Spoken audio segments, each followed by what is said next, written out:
Timothy Burns, known as Tim to his friends, checked his cell phone after leaving a message for his wife of 5 years, Candace, who preferred to be called Candy. He had just signed a service contract with a major California company that had offices nationwide. He knew his boss, Jake Hudson, would be thrilled because the new contract meant significant growth for his IT firm and a considerable salary increase for him. Maybe now, he thought, he and Candy could finally start the family they had planned. But he couldn't shake the doubts that had crept in after his camping trip with Jake just over a week ago. Something was off with Candy when they got back.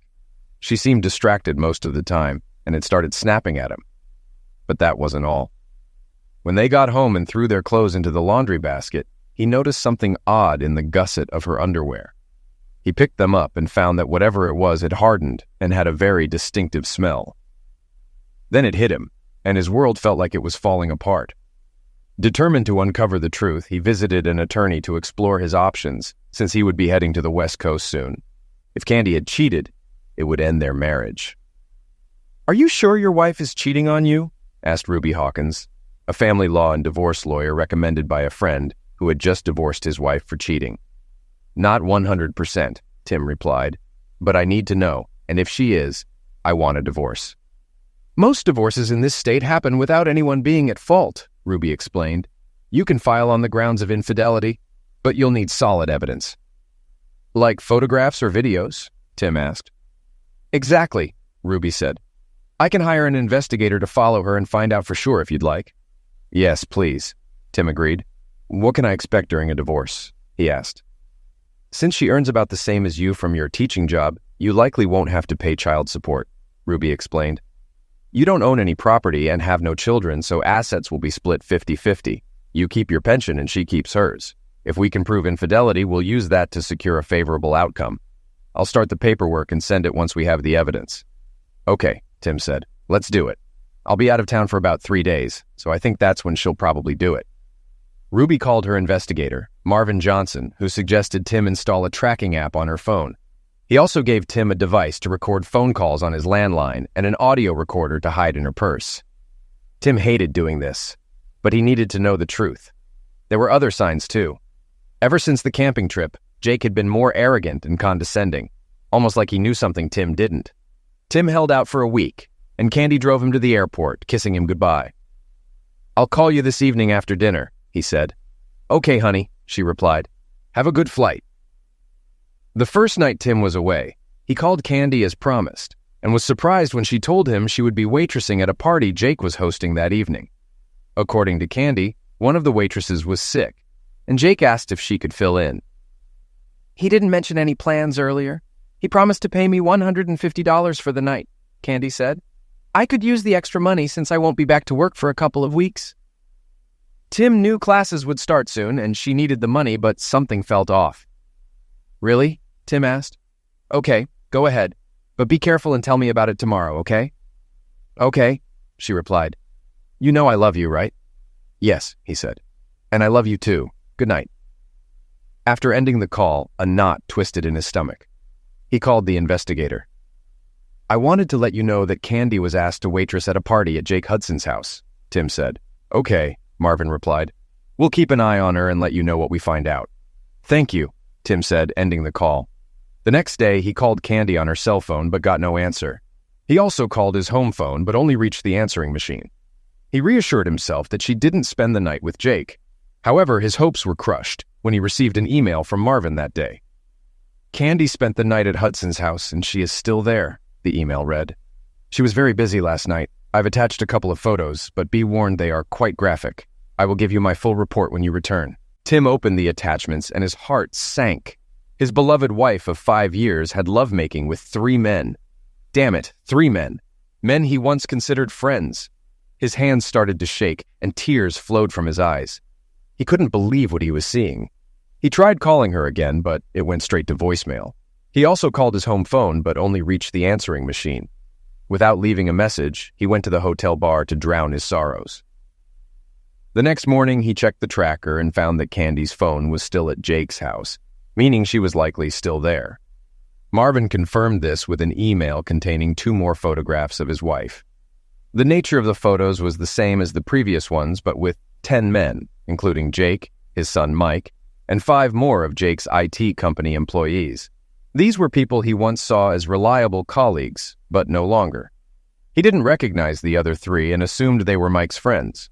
He completed his business with the California client, contract in hand, checked out of the hotel, and caught an early flight home.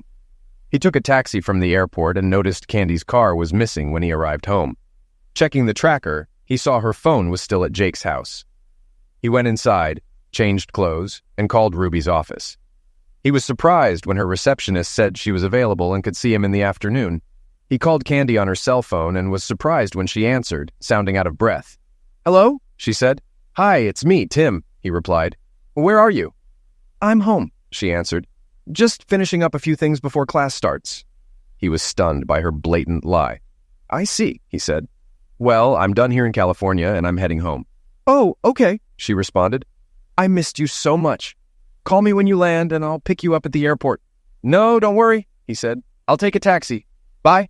He ended the call, wondering if she noticed that he didn't say he loved her or mentioned seeing her later. Shaking his head, he left the house to visit Ruby. Candy looked at the phone after Tim ended the call. He always ended calls by saying he loved her, but this time he didn't. His voice didn't sound friendly either. She had planned to return home after the first night, but lying undressed between Jake and his son felt too good to leave. She thought she owed it to herself. This would all end when classes started again, she reasoned, and Tim would never know. So she spent the next day and night with Jake and his son Mike. That second day, Jake went to work for a few hours, but Mike kept her busy and even arranged for several of his friends to join them. When Jake returned home, she was having lovemaking with Mike on Jake's bed. When they finished, Jake looked at her and said with a sly smile, "So, maybe I should send your husband away more often." "You know my classes are resuming soon," she said. "So I won't be available for a week. I wouldn't dare do anything like that while he's still at home." "Why not?" Jake asked. "Maybe he'd enjoy seeing how real men treat you for a change." Jake and Mike both laughed. "Well, I have to admit I had a great time," she said. "But I still love Tim, and I don't want to hurt him." "Maybe I can arrange for him to be sent away for the weekend," Jake said. "Then you can come and play with us." "Sounds funny," she said. "But at some point he'll find out. Tim isn't a fool, you know." "Don't worry," Jake said, picking up his video camera. "I'll handle Timmy boy. There's just one thing." "What is it?" she asked. "I don't want you to have lovemaking with him anymore," Jake said. "Now you belong to us, understood?" "But how will I manage that?" she asked. "You'll think of something," Jake said. "Come up with an excuse, like, I have a headache or something." "Okay, I'll try," she said. Later that day, several of Mike's friends came over and had their turn with Candy. Jake invited a few single guys from the group. She was now officially a party promiscuous and enjoying it. Tim was utterly shocked when he saw all the evidence Marvin had collected. Besides the photographs, there were 2 DVDs of videos showing his wife performing various acts with several men, things she would never do for him. His love for her faded as he watched her debauchery. Ruby consoled him as best she could, but it was a lost cause. How could she, just like that, turn into such a traitor after 5 years, he wondered. What did I do to deserve this? And what about Jake? He had considered this older man a friend. Now he knew better. "I'll go ahead and file for divorce citing infidelity," Ruby said. "If you want, I can also file a lawsuit for alienation of affection against Jake and the men you work with. These lawsuits don't usually go very far, but I think we can get a good settlement." "Do what you have to do," Tim said. "Just don't do anything stupid," Ruby cautioned. "I don't want to bail you out of jail." Tim shook his head. "Don't worry," he said. "I won't. When can you prepare the documents?" "I can have everything ready to ship in just a couple of days," she said. "In the meantime, try to behave normally around your wife." "I'm not that good an actor," Tim admitted, "and I will never touch her again. God only knows what she got from all those men." "Tell her you're not feeling well," Ruby suggested. "That should buy you some time." Tim nodded. "Yes, okay," he said before leaving. As he sat in his car, he realized something else. There was no way he could work for Jake again, and he couldn't bear the presence of men who had betrayed him. He took out his phone and scrolled through his contacts until he found the number he wanted. He dialed and hoped for the best. "Carlson," said the man on the other end when he answered. "John, this is Tim Burns," Tim said. "Tim, how are you, old friend?" John asked. "It could be better," Tim said. Listen, is the vacancy at Empire still open? John Carlson, CEO of Empire, had been trying to get Tim on board for some time, but Tim felt he needed to stay with Jake out of loyalty. Now that loyalty was gone. Of course it is, John replied. Have you finally decided to join a reputable company? Yeah, something like that, Tim said. Some things caught my attention, and I realized I could no longer work there. I'm sorry to hear that, John said. Is there anything I can do? Just give me a job, Tim said. I promise I'll work just as hard for you as I did for Jake. Of course, John said. Can you start on Monday? Absolutely, Tim replied. Okay, John said. Why don't you and your wife come over tonight and try Rose's famous lasagna? We can catch up, and I can discuss the compensation package with you. I'd love to, but unfortunately I can't bring my wife, Tim said. Why not? John asked. What's happened? I don't want to go into detail over the phone, Tim said. I can explain more tonight if you want. Of course, Tim, John said, sounding concerned. You know Rose is a licensed counselor. Maybe she can help you if you want. That actually sounds good, John. I appreciate it, Tim said. Okay, John said. I'll call Rose and let her know. Can you come over at, say, 6:30 p.m.? Of course, Tim said. Today at 6:30. Thanks again, buddy. With pleasure, John said. They ended the conversation, and Tim felt a huge weight lift off his shoulders. He started the car and headed home. When he got there, he noticed Candy still hadn't returned from Jake's house. He grabbed his briefcase and went inside. After taking a shower and changing clothes, he sat down at the computer to write his resignation letter. Candy finally arrived around 5 p.m. and saw her husband at the computer. She went to kiss him, but he turned away, so she ended up kissing him on the cheek. Surprised, she looked at him before speaking. Everything is fine? She asked. Not really, he said. I don't feel well. Maybe it's jet lag or something. I don't know. I'll sleep on the futon when I get back tonight. Will you come back? She asked. Where are you going? I'm meeting someone for dinner, he said. Are you dating a woman? She asked, concerned. You mean, am I cheating on you? He asked. No, I never cheated on you in all the time we were together, and I have no intention of doing it now. Can you say the same? She recoiled in horror. Does he know? She wondered. No, he could never have found out. Of course I can, she said. Tim wasn't convinced. So, how was your trip to California? She asked, trying to change the subject. Successful, he said. How was your little job at Jake's house? Everything went well, she said. Even when it was hard, it was still fun. I bet, he said flatly. He looked at his watch before speaking again. I guess I'll go, he told her before saving his work and turning off the computer. He stood up, walked past her without a word, and headed to the master bedroom to change into something less casual. When he came out, Candy was sitting on the sofa. How long will you be gone? She asked. I don't know, he said. Don't wait up for me. Bye. He grabbed his keys and headed to the door. She couldn't help but notice he didn't kiss her or say he loved her, something he always did when leaving the house. Seeing his car drive away, she picked up the home phone and called Jake, unaware that the conversation was being recorded. Jake, I think he knows something, she said. What makes you think that? Jake asked. He didn't touch me at all, she said. Usually he always kisses me and says he loves me, but he didn't. He seemed so cold and just left, saying he had a dinner appointment. With whom? Jake asked. He didn't say? No, he didn't, she said. Jake, what if he knows? What if he plans to leave me? So what if he does? Jake said. You can always come and stay with us, and don't worry about Timmy boy. I'll keep him so busy he'll hardly ever be home.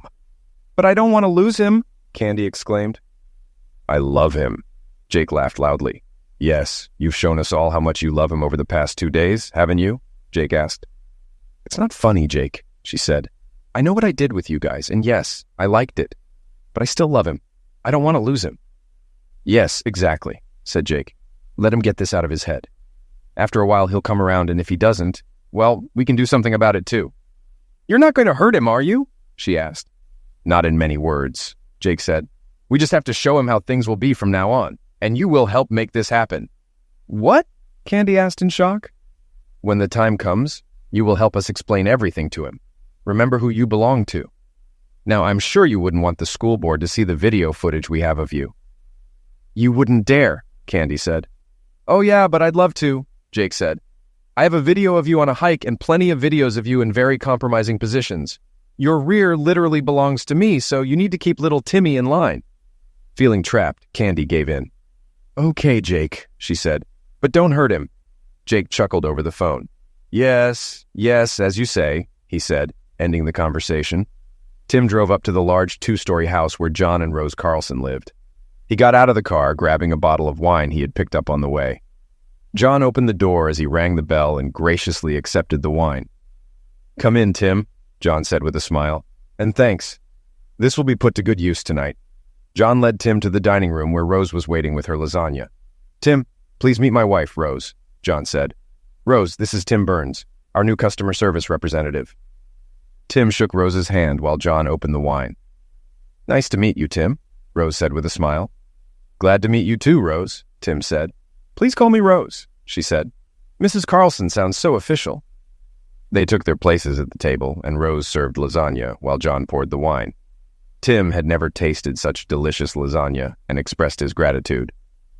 "This is the best lasagna I've ever eaten," he said. "I'm glad you like it," Rose said. "This is one of my signature dishes." "So, Tim, I don't want to pry, but I'm curious as to why you decided to leave Jake so quickly," John said. "Something happened," Tim nodded before starting. "Yeah, something happened." "Please, Tim, tell us about it," Rose asked. Tim took a moment to collect his thoughts before telling them the story. "Damn," John said. "That's chilling. I really sympathize with you. Something similar happened to me, but the circumstances were different. So what are you going to do now besides changing jobs?" "I've met with a lawyer and I'm filing for divorce," Tim said. "My lawyer says it will be an even split." "What about counseling?" Rose asked. "Did you consider that?" "This has gone too far," Tim said. "I don't know what got into Candy. It's like she flipped a switch and suddenly became promiscuous. I never thought she had it in her." "How are you coping with all this?" Rose asked. "Not too well," Tim said. "My lawyer says I should try to act normally around Candy, but it's very difficult. I can't even look at her." "Maybe you should see a psychologist," she suggested. "I can do that," Tim said. "Trust me, Rose is the best in the business," John said. "I think she can help you get through this if you want. Plus, it's included in your benefits package." "That's definitely a plus," Tim said, laughing. "I'm serious," John said. "Rose was a godsend when I needed her. I know she can help you too." He turned to Rose. "What do you think? Can you fit it into your schedule?" "Of course," she said. "I think an hour a week should do the trick." "What do you say, Tim?" Tim thought about the proposal before answering. "Okay, I'll do it," he said. John smiled and patted Tim on the shoulder. "Good man," he said. "I'll make sure you have the time necessary for consultation. Coordinate with Rose and let me know what you come up with." "I'll do that." "Thanks," Tim said. "Now, if you don't mind, honey, Tim and I will retire to my office to discuss his new job," John said. "I don't mind at all," she replied with a smile. "And I'm looking forward to working with you too, Tim." "Thank you," Tim said, standing next to John. They moved to John's home office, where he poured them each a glass of brandy. They spent the next 2 hours discussing his new role. By the time they finished, Tim felt like he was taking control of his life again. He shook John's hand and headed back home. It was around 10 p.m. when Tim arrived at his house. He saw that the lights were still on. He hoped Candy was there alone. He got out of the car, walked into his house, and saw Candy sitting on the sofa. "So, how did your little meeting go?" she asked. "Very good, thank you," he said. "Now, if you don't mind, I'll go to bed. Good night." He went into the second bedroom where his computer was and began to undress. "Are you sleeping here now?" Candy asked from the door. "Yes," Tim said. "I'm still not feeling well, so I'll sleep on the futon. Is this a problem?" No, I guess not," she said. "It's just that you've been gone for 3 days, and I was hoping that we could, play a little." "I'm not in the mood today," Tim said. In fact, the thought of touching her made him feel disgusted. "Okay," she said quietly. "Maybe tomorrow." "I don't know," he said. "We'll see." She nodded and turned away, wondering if he knew anything about her recent actions. The next day, Tim got up before Candy, grabbed his resignation letter, and poured himself a cup of coffee. He saw Candy's purse on the kitchen table, grabbed the audio recorder, and downloaded the recording of yesterday's phone call. He left the apartment without saying goodbye or telling Candy he loved her. She heard the door close as he left and went back to bed, tears rolling down her cheeks. When he got to the office, he barely spoke to anyone. He greeted his secretary, then walked into his office and closed the door. He was gathering his things when Jake walked in. "What is this?" Jake asked. Tim reached into his briefcase and pulled out 2 envelopes. "One of them is a signed contract from California," he said, "and the second is my resignation, effective immediately. I believe you owe me a bonus for securing the California deal, along with my final salary and remaining vacation pay." "Resignation?" Jake asked in shock. "What the hell? Why are you leaving? I need you." "Seriously?" Tim asked. "You really don't know why? Do you think I'm stupid?" "Some things caught my attention and I decided I couldn't work here anymore. So I got a job at another company. I'll be leaving in a few minutes, then heading to HR. "Wait, Tim, can't we talk about this?" Jake asked. Tim shook his head. "There's nothing to talk about, Jake," Tim said. "I'm over it. Finished. I considered you my friend, but you stabbed me in the back and ruined my marriage. You can find someone else to betray." "So that's what this is about," Jake said. "Well, just so you know, your wife was more than willing to have lovemaking with me. We shouldn't let something like this ruin your career. Just go with the flow for a while. Let Candy sow some wild oats, and when she's done, she'll be all yours again." "Do you really think I would agree to something like that? By the way, how long have you been having fun with her?" "Well, the first time was at the campsite," Jake said, "on the second day when you and the others were skiing. And you should know that she pestered me that day. She even told me I'm bigger than you. She begged me to have lovemaking right there." Tim never turned down Candy. He tried several times, but he just couldn't do it. He couldn't explain why, and Candy never mentioned it. "And this was around the time you suddenly forced me to leave to take care of some things at the office, wasn't it?" Tim asked. "You wanted to get me out of the way so you could have lovemaking with my wife?" Jake grinned and nodded. "Yes, so what?" he asked. Tim wasn't done yet. "And this whole thing about hiring her as a waitress at your party was just another excuse to get her into bed, wasn't it?" Tim asked. "Yes, it was. So? So what?" Jake asked.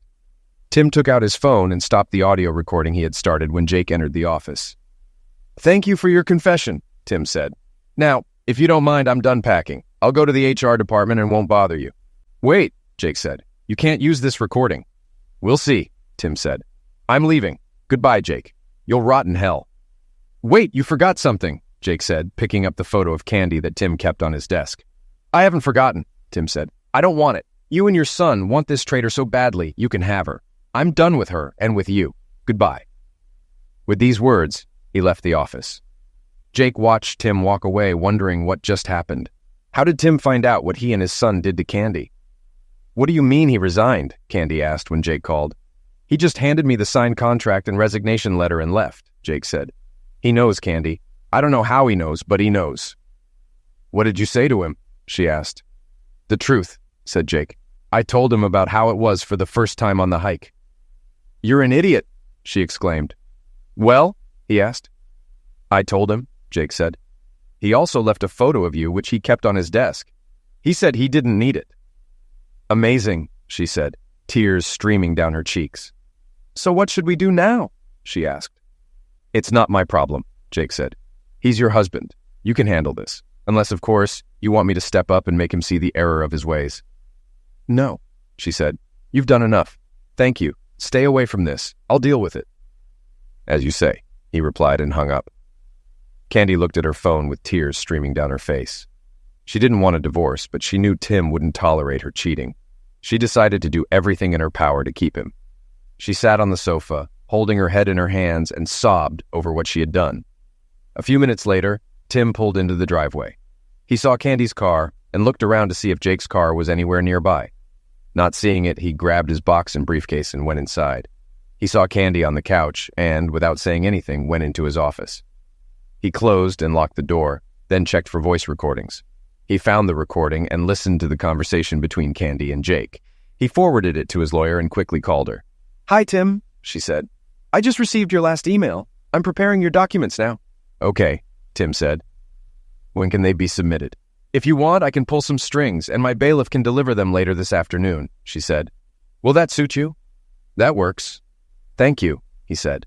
After hanging up, he walked over to his weapons safe, opened it, and pulled out his old .45 caliber semi-automatic pistol. He had no plans to use it, but didn't want any problems with Jake or Candy. He walked into the kitchen, put his briefcase on the table, and looked at Candy. "We need to talk," he said, placing the weapon on the table within reach. "Is this really necessary?" she asked, pointing to the weapon. "I hope not," he said. "I just want to be prepared in case your lover decides to break in here." "My lover?" she asked. "Don't play coy," he said. "I'm not in the mood for your games. Now sit down. We need to discuss something." She sat down, scared, not knowing what her husband was going to do. "First things first," Tim said. "Later today, someone will come by and give you the papers." Candy recoiled in shock. "Divorce?" she asked. "Why? I don't want a divorce. I love you." "Crap," Tim said. "I know everything about you, Jake, his son, and everyone else you've been having fun with the last few days. So I filed for divorce on charges of infidelity." "Infidelity?" she asked. "You don't have any evidence of this." Tim smiled, taking out an envelope. He laid out several time-stamped photos, all clearly showing her having lovemaking with multiple men, including Jake. "I also have video and audio," Tim said. "Would you like to watch?" She shook her head, realizing it was hopeless. "Okay," he said. "Considering the circumstances, I was more than fair. No support. You get half of what's in the bank, and we each keep our pensions. You can take all your things. I've already paid and canceled your credit card. I have a cashier's check for your half of what's left. There is also a restraining order that says you must stay at least 150 meters away from me, my residence, and my workplace. So from now until you are served with the documents, you have time to pack up your things." "Are you kicking me out?" she asked, tears streaming down her cheeks. "That's pretty much it," he said. "But what if I decide to contest the divorce?" she asked. Tim laughed. "I don't think that would be very wise," he said. "What do you think the school board would say if some of these photos and videos just happened to appear? Do you think the parents of your students would want someone like you teaching their children? I think not." "You wouldn't dare," she exclaimed. "Do you want to take that chance?" Tim asked. Candy looked down for a moment before shaking her head. "No," she said. "I need this job." "That's right. That's how it will be," Tim said. "There are a couple more things you should know." "What?" she asked dejectedly. "You will be required to hand over your rings and give up my last name," he said. "Oh my God, you've become a heartless prick, haven't you?" she asked, taking off her rings. "Yes, well, you gave me a good reason," Tim said. "I just want to know one thing. What happened? What made you turn from a loving, faithful wife into this?" She lowered her eyes before speaking. "It happened on the second day of the hike," she said. "You were on the boat and I was in the tent. Jake walked by and saw me. I'd already undressed and was lying there trying to rest when Jake came in. At first he seemed embarrassed to see me undressed. We started talking and then he pulled his pants down and that was it." "So some guy takes off his pants and you immediately jump on him," said Tim, "and that's all it took for you to become a traitor. How many times did you have lovemaking with him on that trip?" "Twice," she said. "The first time when you were jet skiing, and the second time when Jake sent you back to the office." Tim shook his head and pointed at the photographs. "I see that none of your lovers used any protection," he said. "Weren't you worried about getting pregnant or catching something?" "I'm still taking the pills," she said. "That doesn't mean you can't get pregnant," Tim said. "And you can still get sick. Is this what you planned?" "Oh, God, no," she said. Tim shook his head. "You know, during our entire time together, I was often pestered by women who, compared to you, look like goddesses," he said. "I refused them all. Do you know why?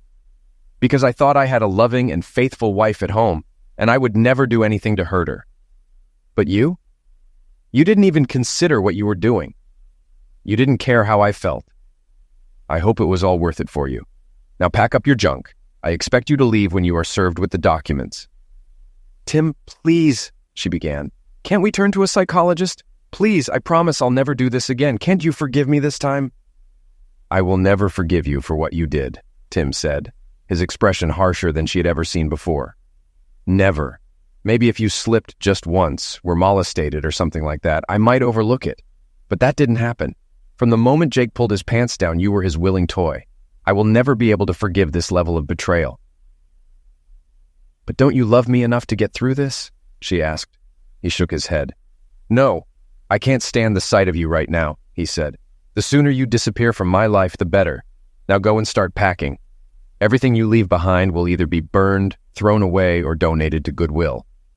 Sobbing, she got up and went to the master bedroom to pack her things. Tim watched as Candy pulled out one full garbage bag after another. She stopped and looked at him. "Can you at least help me carry this to the car?" she asked. No, said Tim. It's your trash. You deal with it. And remember, everything you leave behind will either be burned or thrown away. This includes photographs and your wedding dress. Would you burn my wedding dress? She asked. My parents paid thousands for this dress. Well, then you better take it if you don't want it to burn, Tim said. Sobbing, she carried the bag to her car and returned for another. Damn it, Tim asked himself. How much junk does she have? A couple of hours later, she sat down, exhausted. I can't fit anything else in the car, she said. Can I come back later for the rest, please? No, said Tim. You will not be allowed closer than 150 meters to this place. Ask your parents if they can come pick them up. I will refrain from throwing anything away for a few days. Thank you, Tim. I appreciate it, she said. Oh my God. I was just wondering, what am I going to tell my parents? Try telling the truth for a change, Tim said. Tell them you cheated on me with my boss and others and I threw you out. Seriously? She asked. They will disown me if I do this. That's not my problem, Tim said. But it will be much worse if you try to paint me as the bad guy. You know how your parents feel about lying. There was a knock on the door. I think this is for you, Tim said. Candy walked slowly to the door and opened it to reveal the deputy sheriff. Candace Burns? He asked. She nodded. Yes, that's me, she said. Do you have any identification? He asked. She took out her driver's license and showed it to him. After examining it, he returned it and handed her an envelope. You've been served, ma'am, he said. There is also an injunction that requires you to vacate the premises immediately. You can sign the divorce papers now if you want. She nodded and took out the divorce papers. After looking through them, she asked for a pen and signed the papers. I'll give this back to the lawyer, the deputy said. You need to leave right now. If you try to return, you will be arrested and sent to jail. Do you understand? Yes, she said, tears streaming down her cheeks. She looked back at Tim. I'm so sorry, she said. Yeah, me too, Tim said. Bye. Goodbye, she said quietly, leaving. The deputy looked at Tim and nodded before walking away. The next few days were hectic for Tim. Candy never tried to contact him, but Jake called his home phone twice and left threatening messages. Damn it, Tim, I know you're there, he shouted. If you don't drop this lawsuit, I'll come and kick your freaking back. Tim smiled, copied the voicemail, and forwarded it to Ruby, who then notified the local sheriff's department. Candy's parents also called, asking if they could come pick up some more of her things. Yes, of course, said Tim. Just make sure she's not with you. She has a restraining order. Okay, said George, Candy's father, with a sigh. When George and Candy's mother, Bernice, arrived, they took what Candy had left behind and used the time to try to convince Tim to call off the divorce. Tim, she made a mistake, Bernice said. Surely you can forgive her and take her back. She's crazy about you. What did she tell you, Bernice? Tim asked. She said she had a fight with your boss, Bernice said. And that's all? Tim asked. Well, yes, she said. She didn't go into detail and we didn't press her.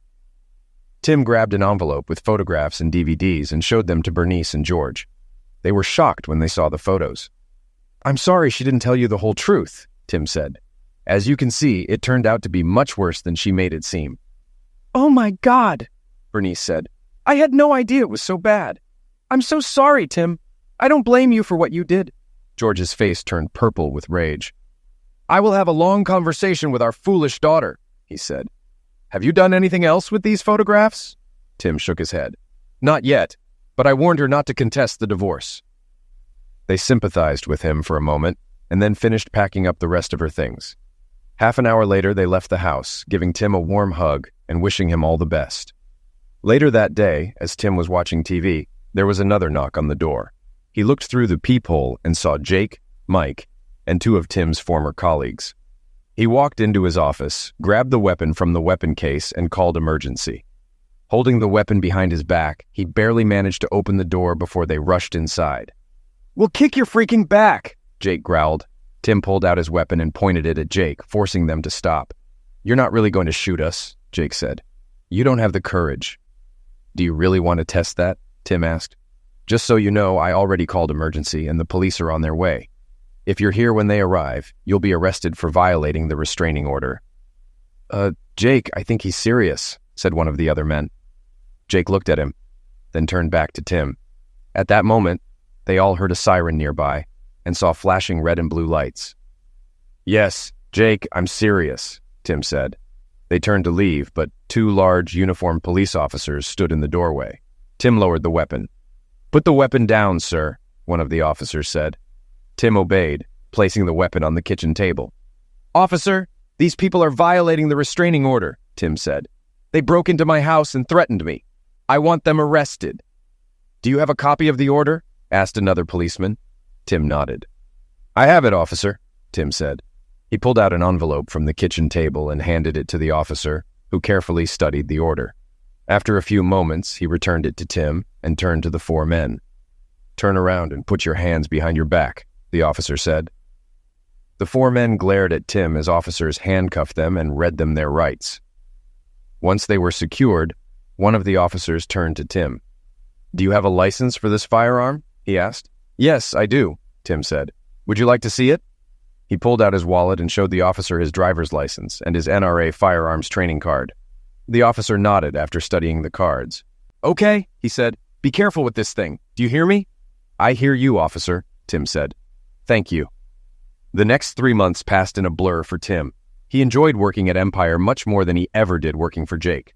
Weekly counseling with Rose helped him deal with trust and anger issues. Additionally, he joined a gym and worked out 3 days a week. He also began taking martial arts classes, more for mental discipline than anything else. On top of that, he took a diet and exercise course recommended by Rose. The divorce went through the system smoothly, especially since Candy didn't contest it. However, the alienation of affection lawsuits were different. Ruby warned that they might eventually be fired, and 2 of them were. The case against Jake, however, surprised both Tim and Ruby. After hearing testimony, reviewing the evidence presented by Ruby, and examining Jake's financial statements, the judge ruled in Tim's favor and ordered Jake to pay $1 million in damages. At the end of the trial, the judge didn't have kind words for Jake. "Mr. Hudson, your conduct in this matter is beyond reprehensible," the judge said. "You not only took advantage of a man who considered you a friend, but you also misused your position as his employer to deliberately destroy his marriage and family. I also noticed that you have repeatedly violated the restraining order against you. Therefore, I find in favor of the plaintiff and order you to pay $1 million in compensation." "Your Honor, this is highly illegal," Jake's lawyer said, standing up. "Mr. Winthrop, this court finds Mr. Hudson's conduct not only unlawful, but absolutely disgusting. The decision stands," the judge said. "When should this restitution be made?" asked Ed Winthrop. "Immediately," said the judge, "unless, of course, your client chooses to spend some time in jail for contempt of court." "No, Your Honor, my client will pay as ordered," Winthrop said, sitting back down. "Okay," said the judge, "and God help you if that check gets rejected. Case closed." He banged his gavel, ending the hearing. Jake wrote out a check and gave it to his lawyer, who handed it to the bailiff. After the judge took note of the check, the bailiff gave it to Ruby, who then handed it to Tim. To Tim's surprise, the check was honored by the bank, allowing him to pay Ruby her share of the judgment. While working at Empire, several of Jake's clients contacted Tim. Word of the lawsuit spread widely, and many companies were hesitant to continue doing business with someone who intentionally ruined another man's marriage. They believed that a person who would deliberately destroy a friend's marriage couldn't be trusted. With the way things were going, Tim believed Jake would go bankrupt within a year. Throughout this time, Tim refused to go on dates, despite interest from several nice women at the company. He felt that he would remain a married man until his divorce was final. Once that happened, he would be free to date, but not before. When the divorce was finally finalized, he celebrated with friends from work. A couple of months later, Candy's mother called him. "Tim, this is Bernice. Do you have a few minutes?" she asked. "Of course, Bernice," he said. "What's happening?" "It's Candy," she said. "She's HIV positive. She just received her test results." "I'm sorry to hear that, Bernice," Tim said.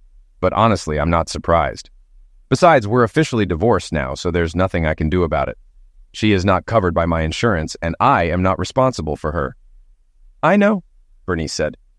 "I was just hoping that maybe you would understand and talk to her a little."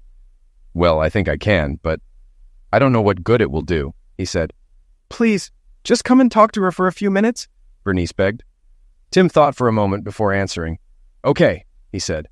"I'll come by for a few minutes." "Thank you very much," Bernice said.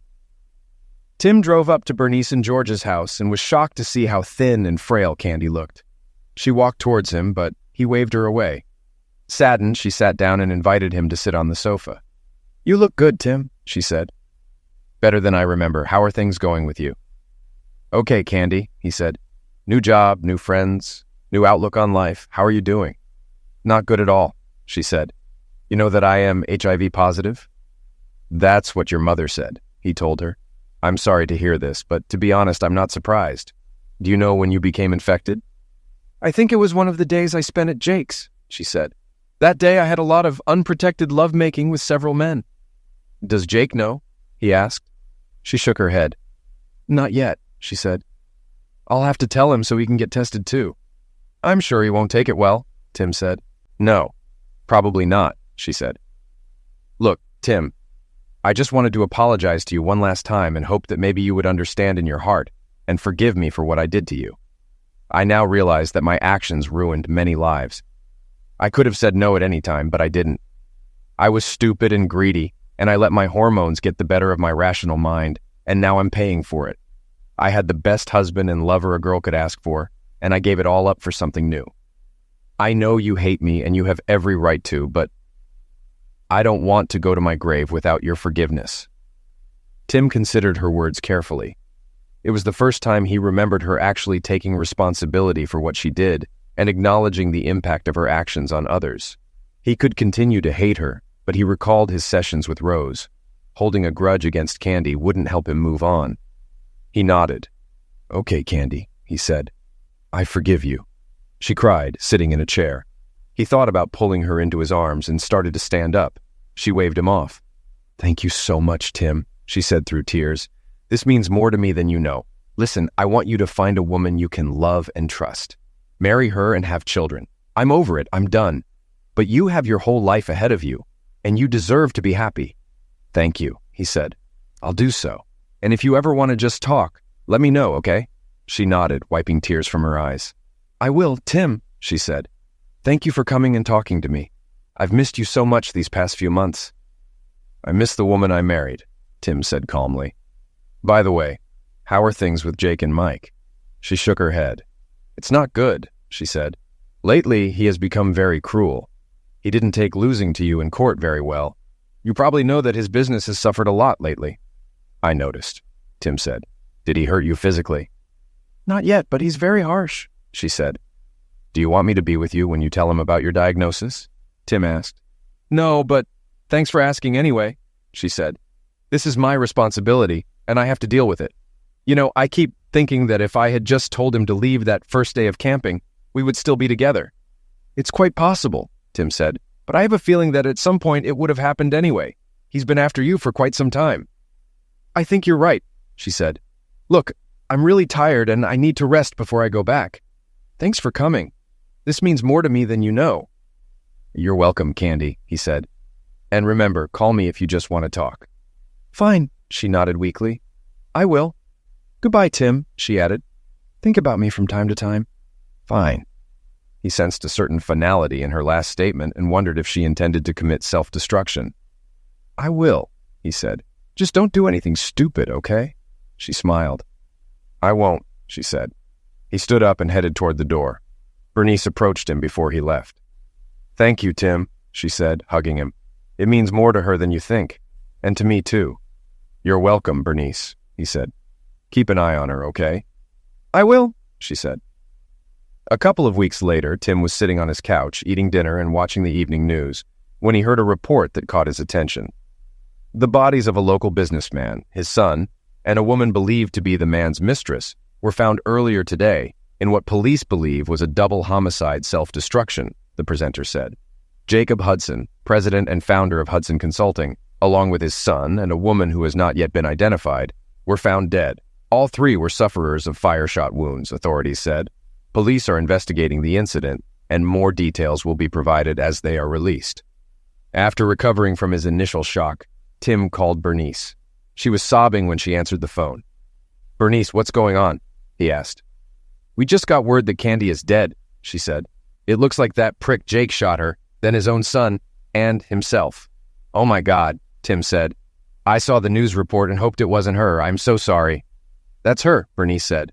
"Do the police have any idea why this happened?" Tim asked. "They're not 100% sure," she said. but I'm pretty sure she told Jake about her HIV, and he lost his mind. They're now conducting an autopsy." "I'm really sorry, Bernice," Tim said.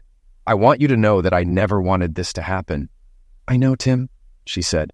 "Candy made her own bed and paid for it. Still, it's hard to lose your only child like that. I'm just glad you were able to make peace with her. I like to think she's in a better place now." "Fine. Let me know if there is anything I can do," he said. "Thank you, Tim," she said. Candy's memorial service was held a couple of weeks later, and Tim took the day off work to be there with her parents. According to the autopsy results, both Jake and Mike, like Candy, were found to be HIV positive. From what the police could piece together, Candy told Jake about her diagnosis and suggested they get tested. When Jake and Mike learned they were also positive, Hudson Sr. shot her in the head, then his son, and finally himself. Tim spent several days mourning Candy's end of life, remembering the good years they had spent together. Then one day, out of the blue, he received a visit from Cynthia Stone, another representative who worked on his team. "Hello, cowboy," she said. "Would you like to join us for happy hour tonight? You look like you could use some company." Tim thought about it for just a moment. He almost refused her, but then changed his mind. "What the hell?" he said. "I could use some good company right now. Of course, I'll join you." "Well, then come to Hitchhikers after work, okay?" she asked, smiling. "I'll be there," he said. "Thanks for the invitation." So the cycle of life continues, he thought when she left.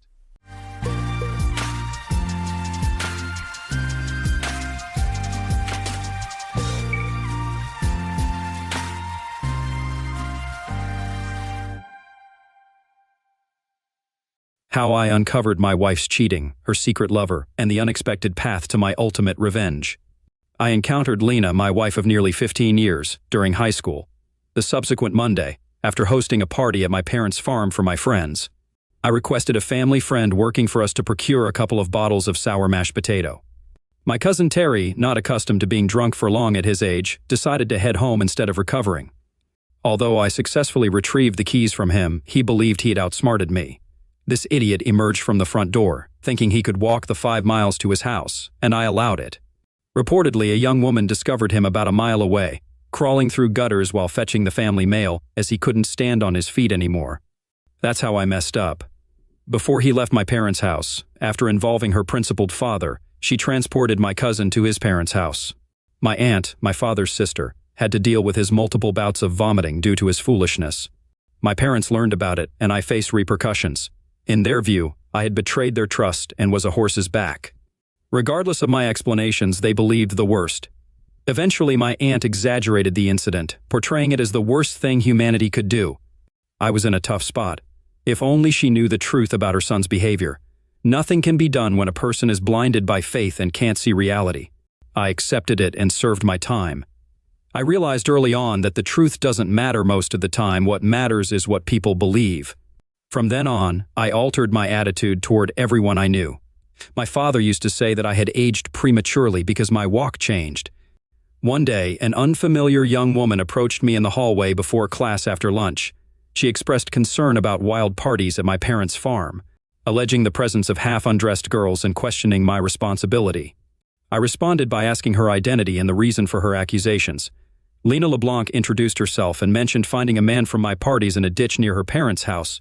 I considered how far from the truth her perception was, but refrained from correcting her, mindful of the potential impact on my reputation in our small town of Jackson. I assured her that the situation wasn't as bad as she thought, avoiding any correction to her misconceptions. Instead, I invited her to join the next Saturday night party. Lena blushed, insisting she wasn't that kind of girl. I playfully remarked that maybe she wasn't, but she seemed interested. I continued to observe her body language, suggesting that her actions contradicted her words. She called me a horse's back, and I replied that it was true, but horses' asses were meant to be ridden hard. I quipped that she should let me know when she's up for it. She slapped me and stormed off, but I caught a glimpse of a smile before she slapped me. I chuckled, realizing my reputation for the year was already established. My cousin Terry, who witnessed the entire incident, mentioned that her words had made me one of the most popular in the educational institution that year. I responded that she had no idea about anything. Terry asked what I said to her, and I brushed it off, not bothering to explain. After smoking a joint each, I laughed because Terry was unaware that I had put the deck on the line. With that said, we headed to our first class, initiating a game between Lena and me. I played with Lena every opportunity I got, extracting everything I could from her. Whenever I saw her in public, I made it clear to anyone watching that I was undressing her with my eyes. This behavior became so noticeable that one of her friends would play the song Hungry Eyes on her cell phone when she spotted me, a way for me to get revenge for Lena LeBlanc punching me in the face. Yeah, I was being an idiot, but I enjoyed it. Additionally, she had an irresistible body, and I was just a fool honest enough to admit it. If one of her friends asked me what I was doing, I would honestly say, I'm interested in her. However, Lena declared we'd have a relationship when hell freezes over, and until then I should respect her wishes. This only fueled Lena's frustration, as her friends wanted to know what I had done to provoke such a reaction. When she explained it to them, they either laughed at the situation or teased her about her response. Lena LeBlanc was attractive in my eyes, a red-haired Cajun from the deep south with a body that haunted my dreams. Standing at about 5 feet 6 inches, she was tight, sweet, with curves in all the right places. If she got upset outside of the educational institution, she could unleash a stream of swear words in Cajun French at a mile a minute. Okay, I'll admit it. I enjoyed seeing her get upset. When her friends informed her about my actions, the smile on my face, seeing her blush over comments about our situation, revealed that I was enjoying it. I added to that when she wore a low-cut blouse displaying her cleavage, releasing a long, hungry wolf cry that echoed through the hallways. Everyone noticed Lena had put on something that made her look really good, and for the rest of the day, every guy clamored to check her out. I don't know if she enjoyed the attention, but I found it amusing. Numerous times I caught myself gazing at her enticing little horseshoe-shaped rear with a beautiful 36 rack, a narrow waist, and 34 hips. There wasn't a single coital act I didn't imagine doing with her. At times, I fantasized about taking her into the hayloft in my parents' barn, although I never hoped it would lead anywhere because her family was affluent. And mine was not. She possessed the spirit of a wild horse yet to be tamed, if that was possible. Depending on her mood, she could be passive, aggressive, or dominant. A man. Attempting to win her over would need the patience of Job, as it would take a long time to understand her before devising a plan to get into her clothes. The more I studied her, the more I realized how complex her personality was. That's how much her hot body and personality turned me on. If any woman could give me a blue balls attack, it was her. There were moments when she would catch my eye when no one else noticed, doing something to tease me. We both played this game intentionally to frustrate each other. It took almost the entire educational institution year before we both realized how effective it was. Everyone knew I was an ass lover, and nothing in my eyes was better than what Lena wore on her frame. Once, catching me ogling 3 of her friends, she leaned over and wiggled their asses while laughing. Apparently, her mother had told her that men attracted to asses turned out to be the most faithful husbands, a belief that spread through the entire educational institution after she shared it with Flat Karen. We were both set to graduate 12th grade with honors. She became valedictorian and I secured the 2nd spot. She believed that if my extracurricular activities were known, I wouldn't be considered at all. Rehearsing for our graduation ceremony roles on the auditorium stage a month away, I was to be there in case she fell ill. I knew she'd come regardless, even out of spite. There was no way she'd let me win by default. Both recipients of substantial educational grants, our last high educational institution dance was that upcoming Saturday. In the fall, I planned to attend Southeast Missouri University to pursue a master's degree in agricultural science. Leaving the stage through back stairs leading down the hallway, I ran my hand over her soft rear end, whispering, "When will you be ready to let me knock on it?" Turning around, she slapped me, saying, "When hell freezes over." Fool. When there was nothing to lose and no witnesses, I became a bit aggressive. Frustrated, I pulled her close, and lowering my head, looked into her eyes. Initially resistant, I persevered with unwavering determination, recognizing it as my sole opportunity to make a move. Her eyes widened as I brought my mouth close, initiating a forceful, deep French kiss with intensity, claiming her mouth as my own. Injecting the kiss with passion and desire, I decided that if I was paying the price, I deserved to extract every ounce of satisfaction. It was to be my first and perhaps only kiss with her, and I aimed to make it unforgettable. After savoring the taste I longed for, I released her to gauge her reaction, expecting a passionate or frustrated response. I was surprised when she forcefully pinned me against the wall, matching my aggression and turning the situation thrilling. Another deep, lingering kiss followed, revealing her assertive side. Our bodies melded together as she grabbed my lap, showcasing her assertiveness, and the recognition of size added intensity to the charged atmosphere. Lena expressed that she had been waiting for this for most of the educational institution year, mentioning that she was glad I finally decided to be a man. She wished I had told her that months ago and requested that I loosen my grip. I responded, stating that I wouldn't until she agreed to exclusivity. She firmly replied, "Deal. You've been the only one I've looked at since you slapped me." I smiled and brought my mouth to hers again, this time revealing my tender side, kissing her softly and deliberately. My hands firmly rested on the softness of her cheeks, feeling like I had held a piece of heaven. Our kisses were both demanding and open, with Lena exploring my figure. Leaving the landing a few minutes later, thinking we heard a noise, we held hands, realizing our relationship had taken a big step forward. Outside the educational institution, the heightened mutual attraction during the educational institution year intensified our feelings.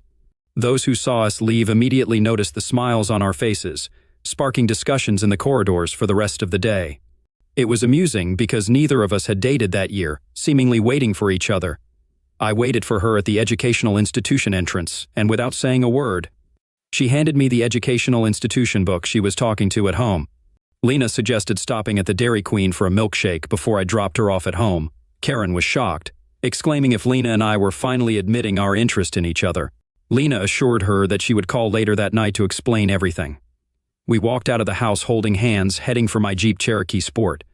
At the Dairy Queen, she wanted a Blizzard, and I wanted a regular shake, so I ordered both in the largest size. In the city park at one of the picnic tables, we started getting to know each other.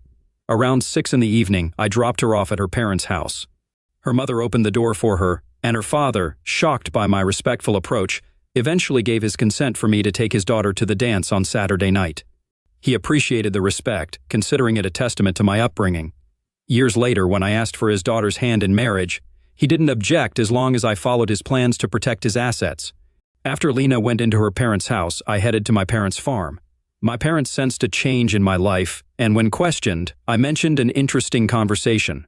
Privately, my dad asked about the redhead I invited to the educational institution dance on Saturday night. From that day on, Lena and I were inseparable. It was Saturday, the day my parents went into town. I was in the hayloft, preparing to haul a few bales of straw after cleaning out 4 stalls with the loader on the front of the tractor. I did this once a month, usually on the first Saturday of the month. The horses were in the paddock in the pasture.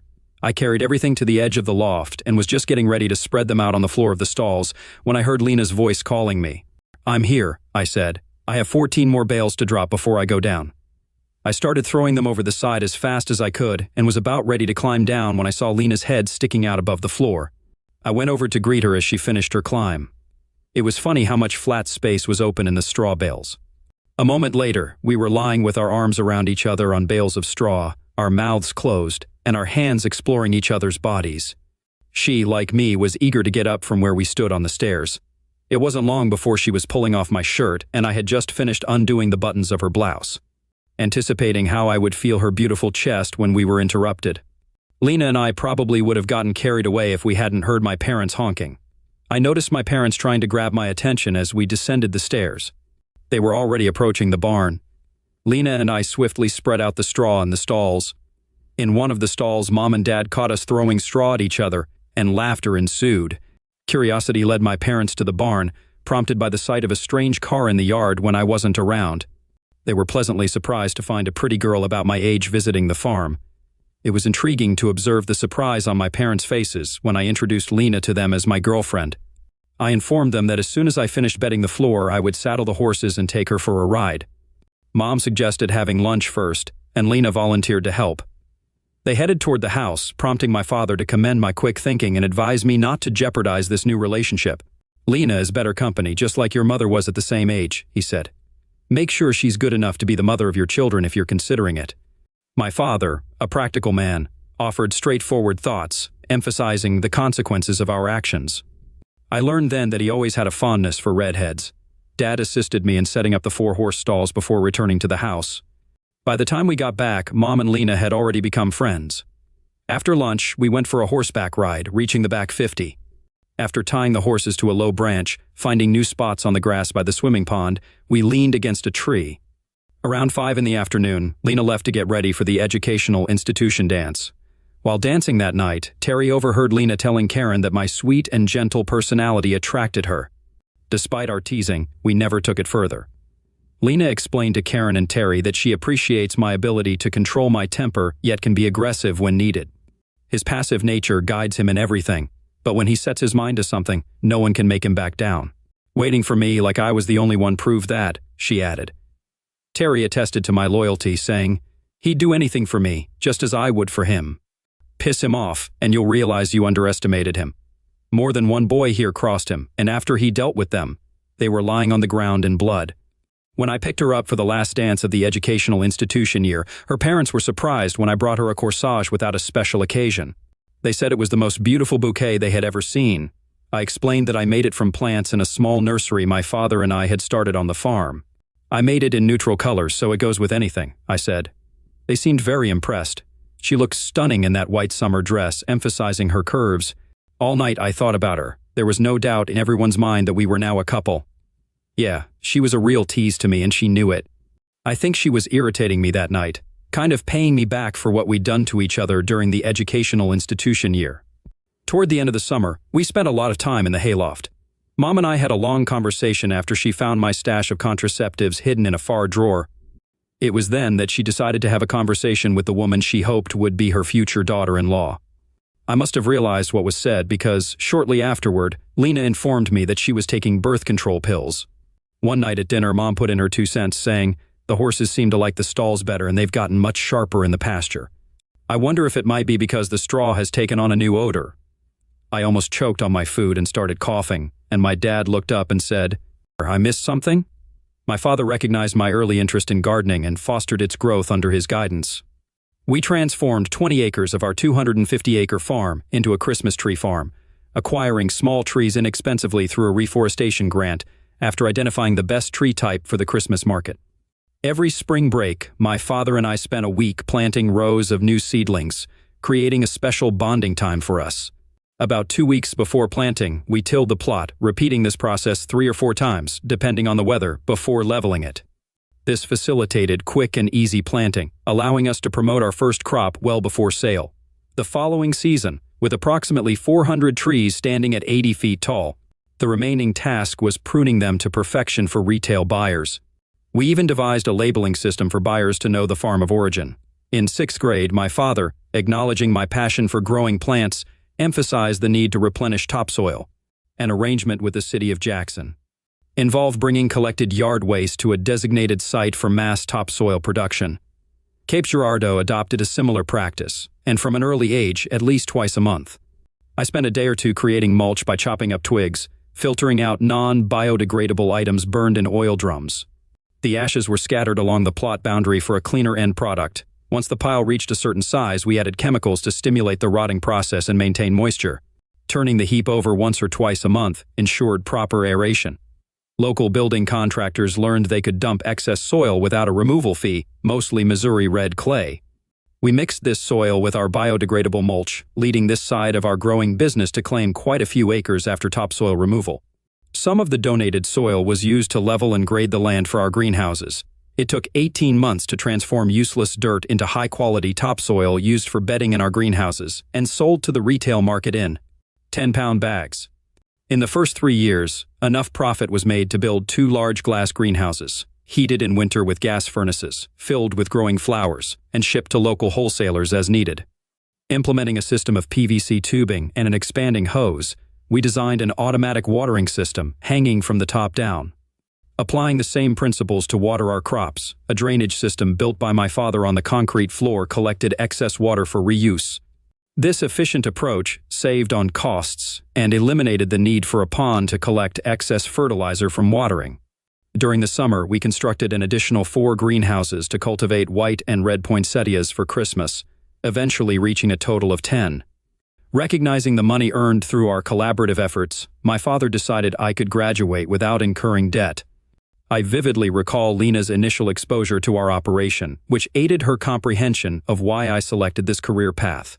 My father conveyed that my inquisitive nature played a pivotal role in bringing this business to fruition. He noted that I was always asking questions, prompting family discussions. Following conversations with my wife and securing her approval, the family embarked on this venture, now a significant and steadily growing source of income. Inquiring about the farm's previous use, Lena asked. My father explained it formerly raised beef. influenced by market fluctuations. By my graduation, we boasted 22 greenhouses, each 240 feet long, 40 feet wide, and 9 feet high. Weekly, we delivered high-quality organic produce. Responding to increased demand, we expanded further, with 2 greenhouses dedicated to leaf lettuce, 2 to bok choy, and 2 to English cucumbers.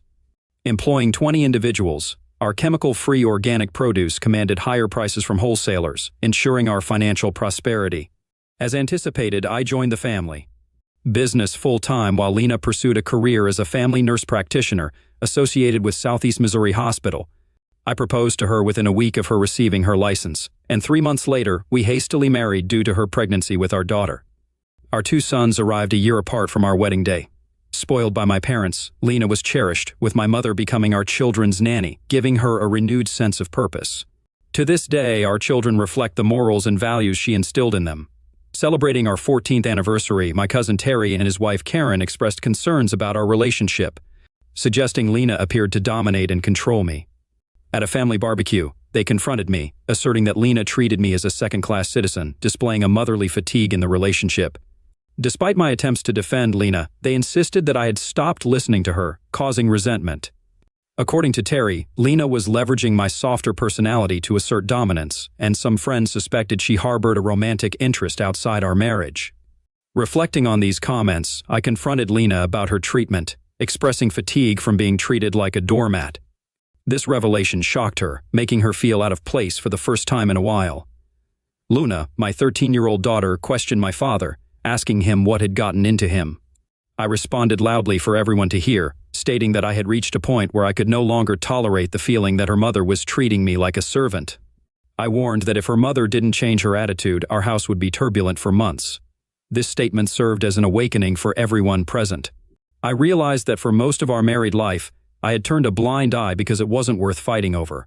I allowed my wife to walk over me like a doormat without resistance. That night, Lena and I had a significant argument, something that had been brewing for a long time. I ended up sleeping on the couch. Toward the end of our argument, Lena remarked that I just didn't know how extra I was. That's when I lost control. We were fighting outside, away from the kids' hearing. Driven by anger, I grabbed Lena, turned her over my knee, and spanked her, a method I had used with our children for misbehavior. She went into the bedroom in tears with a very red bottom, locking the door to prevent my entry. To say that Lena was tiptoeing around me the next morning is an understatement. Lena had just been confronted with a new reality. When my wife and kids left home the next morning, I returned from the large office near the greenhouses to investigate. As I lay on the couch, contemplating when the change in our marriage began, it struck me that it was 8 years ago, a couple of months after my mother's passing.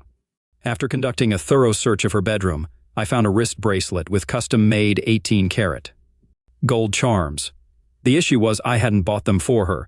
The charms were so sensual that she could never wear them in public. I knew they must have been custom-made to order by her lover due to their significant expense. I quietly pocketed it to take with me, wanting it to be acknowledged. This discovery lent credence to Karen and Terry's suspicions. Returning to my office, I kept quiet when questioned about it. I mentioned that I had a lot on my mind, which was true. Around 3 in the afternoon, with an office staff member present, I asked her to call the group my wife was in to inquire if they were accepting new clients. Fiona inquired for personal reasons, asking why I wanted to know. I explained that I needed to check my wife's actual work schedule, as some rumors had come to my attention that I needed to prove were not true. Fiona commented as she walked out the door that finally someone had the courage to tell me what they had been hearing for months. Fiona, Karen's sister and a military widow, had joined our company while her husband was in the service. She was now raising her daughter alone. I often wondered why she couldn't find another man. Fiona was the complete opposite of her sister, and beautiful. In all the years of our marriage, my wife was the only woman who had caught my attention. However, after seeing what Fiona had to offer in terms of femininity, I realized I was still young enough to start over. The freedom of knowing I had another choice brought peace to my state of mind. Although I had known her for years, thanks to Terry and Karen, I hadn't paid much attention to her. For some reason, I experienced the excitement of the unknown again, an amazing feeling.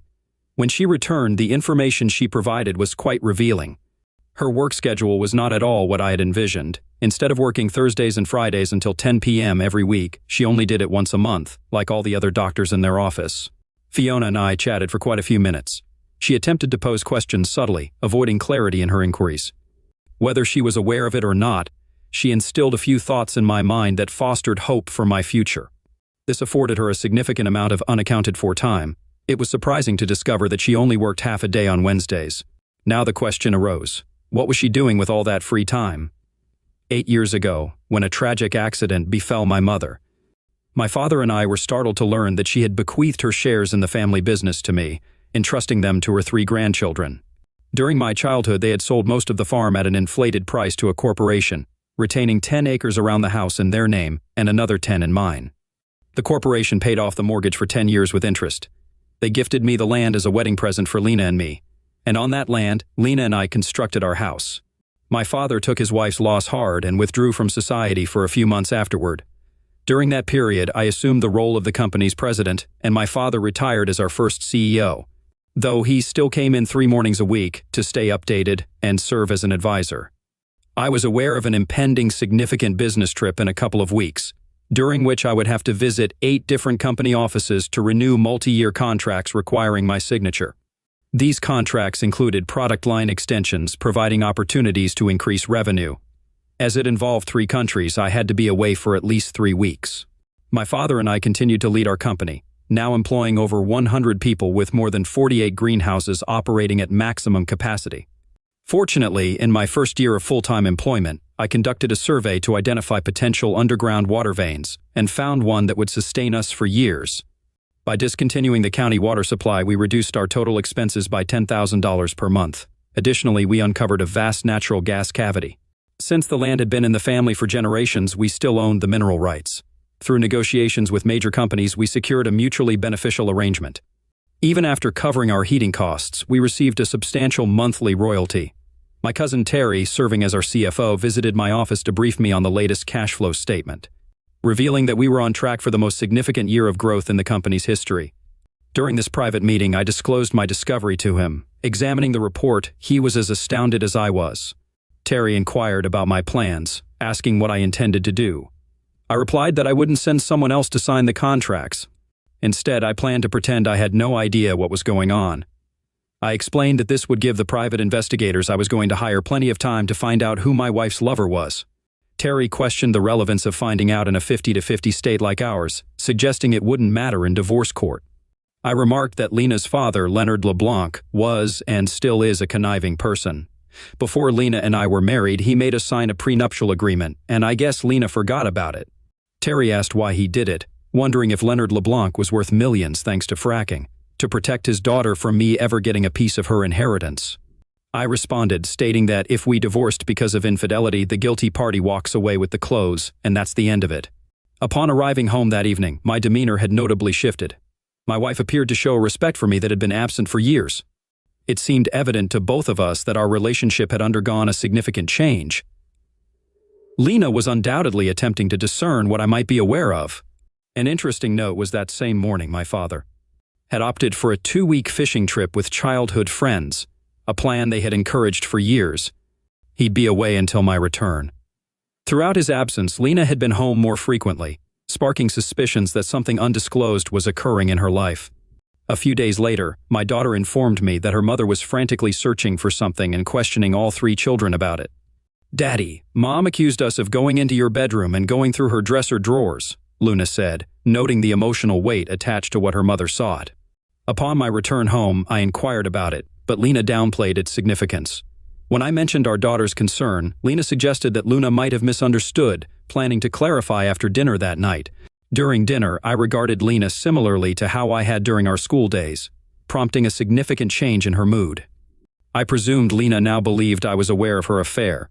Post-dinner, as she put the boys to bed, my daughter questioned me about the situation. "Luna, I'm not sure," I said. "People have informed me of something, and if it's true, things are going to get a lot worse around here for a while because it's going to take your parents a while to sort it out. Just remember that this situation didn't arise because of your behavior, or your brother's behavior. It's been 3 weeks since I discovered the bracelet with all the charms on it. The 16 charms were valued at $8,000 each. The platinum used in the bracelet along with the gold put the chain at $20,000. Whoever gave her this piece of jewelry, it was made by one of the most famous jewelers in the jewelry business. Since all the charms were unique, they were bought to commemorate special moments or events in these two's relationship. If you figure that she received 2 charms a year, perhaps for her birthday and anniversary, that works out to about 8 years. Reluctant to accept it, the circumstantial evidence pointed toward a direction I refused to consider. That's why I adjusted my schedule to acquire what I needed. I booked a hotel room in St. Louis to receive a full report from private investigators before proceeding with my business there. My fears were confirmed. My wife's lover for almost 8 years was a man I had known all my life. The private investigators handed me a written copy and a flash drive with the recorded evidence. After the gentleman departed with full payment, I perused the comprehensive report, finding it so detailed that I wondered how I didn't become physically ill. Fortunately, on my way back from Canada, I purchased a couple of bottles of scotch at the duty-free store and consumed more than a couple of strong shots while reviewing the report.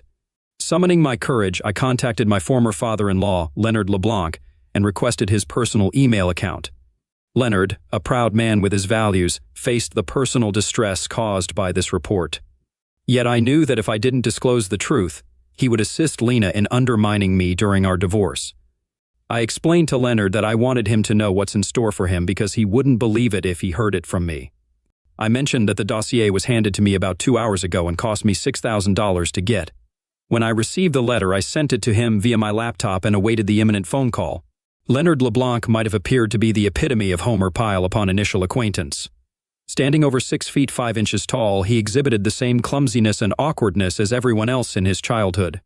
He was the son of a fortunate alligator hunter who amassed wealth. Despite his unassuming demeanor and simple language, he conveyed the impression of a dull-witted person. Many were deceived, underestimating the genius he concealed from most.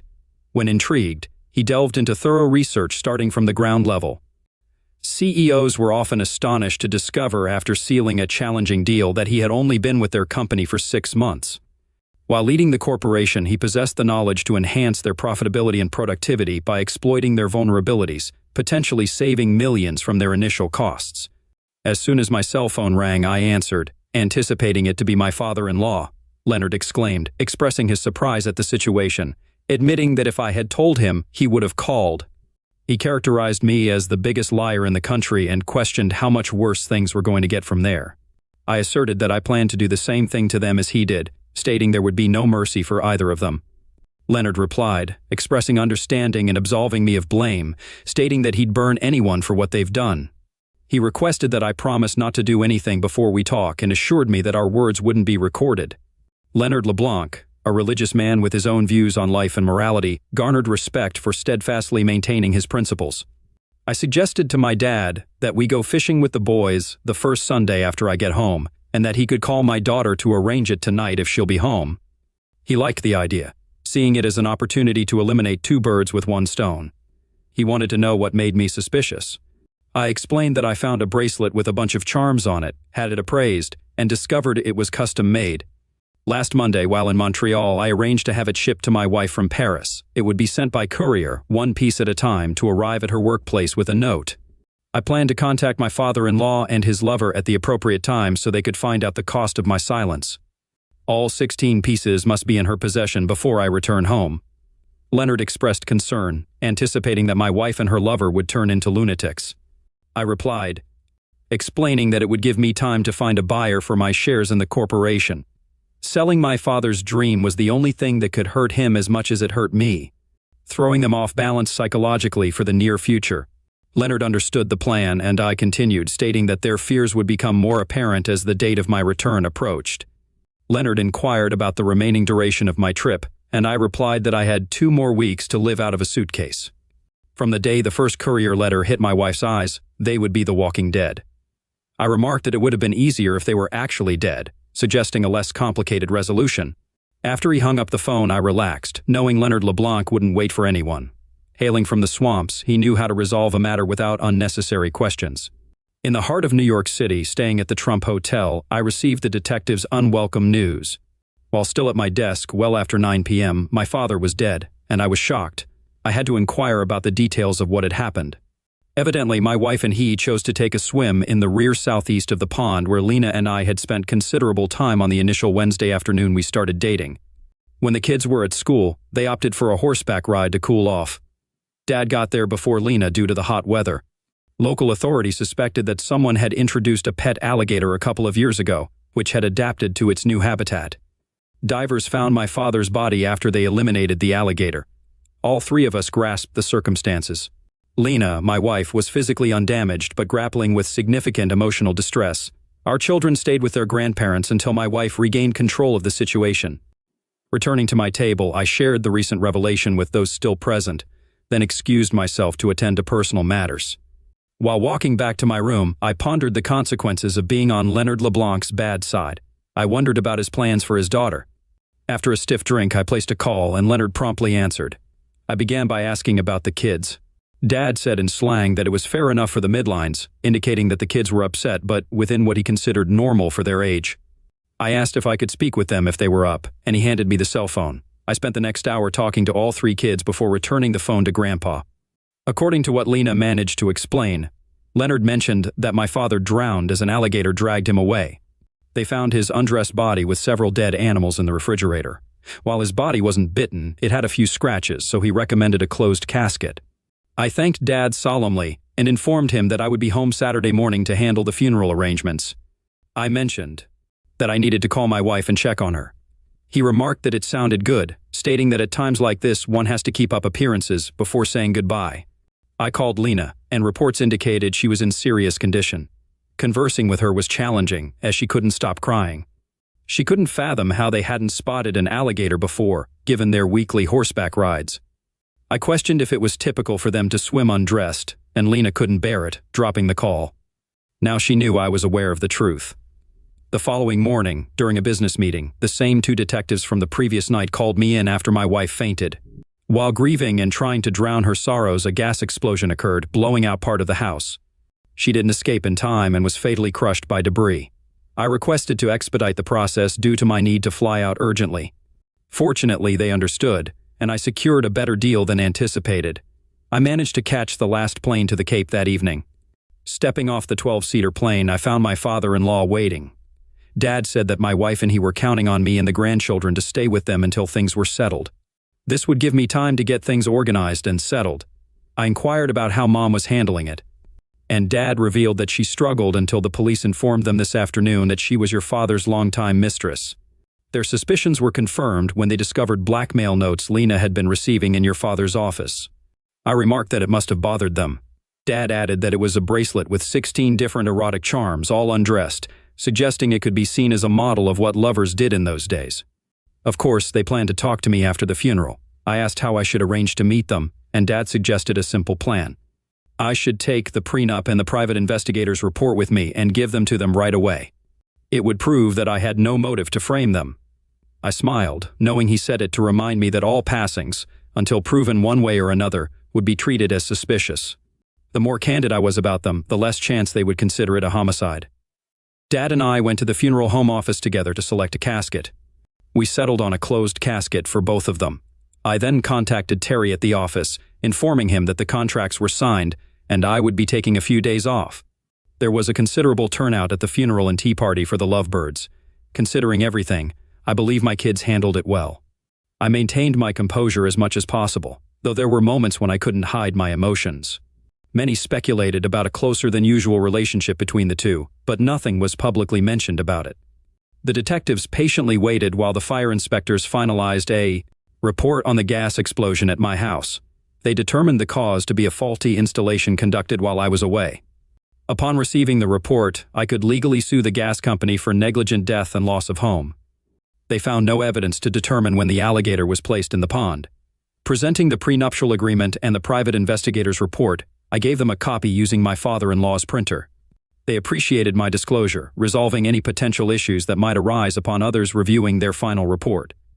While sitting on the back patio with Lena's father and enjoying cold beer, he mentioned that he and his wife planned to change their will, leaving everything to the kids in a living trust controlled by me until they reached the age of 30.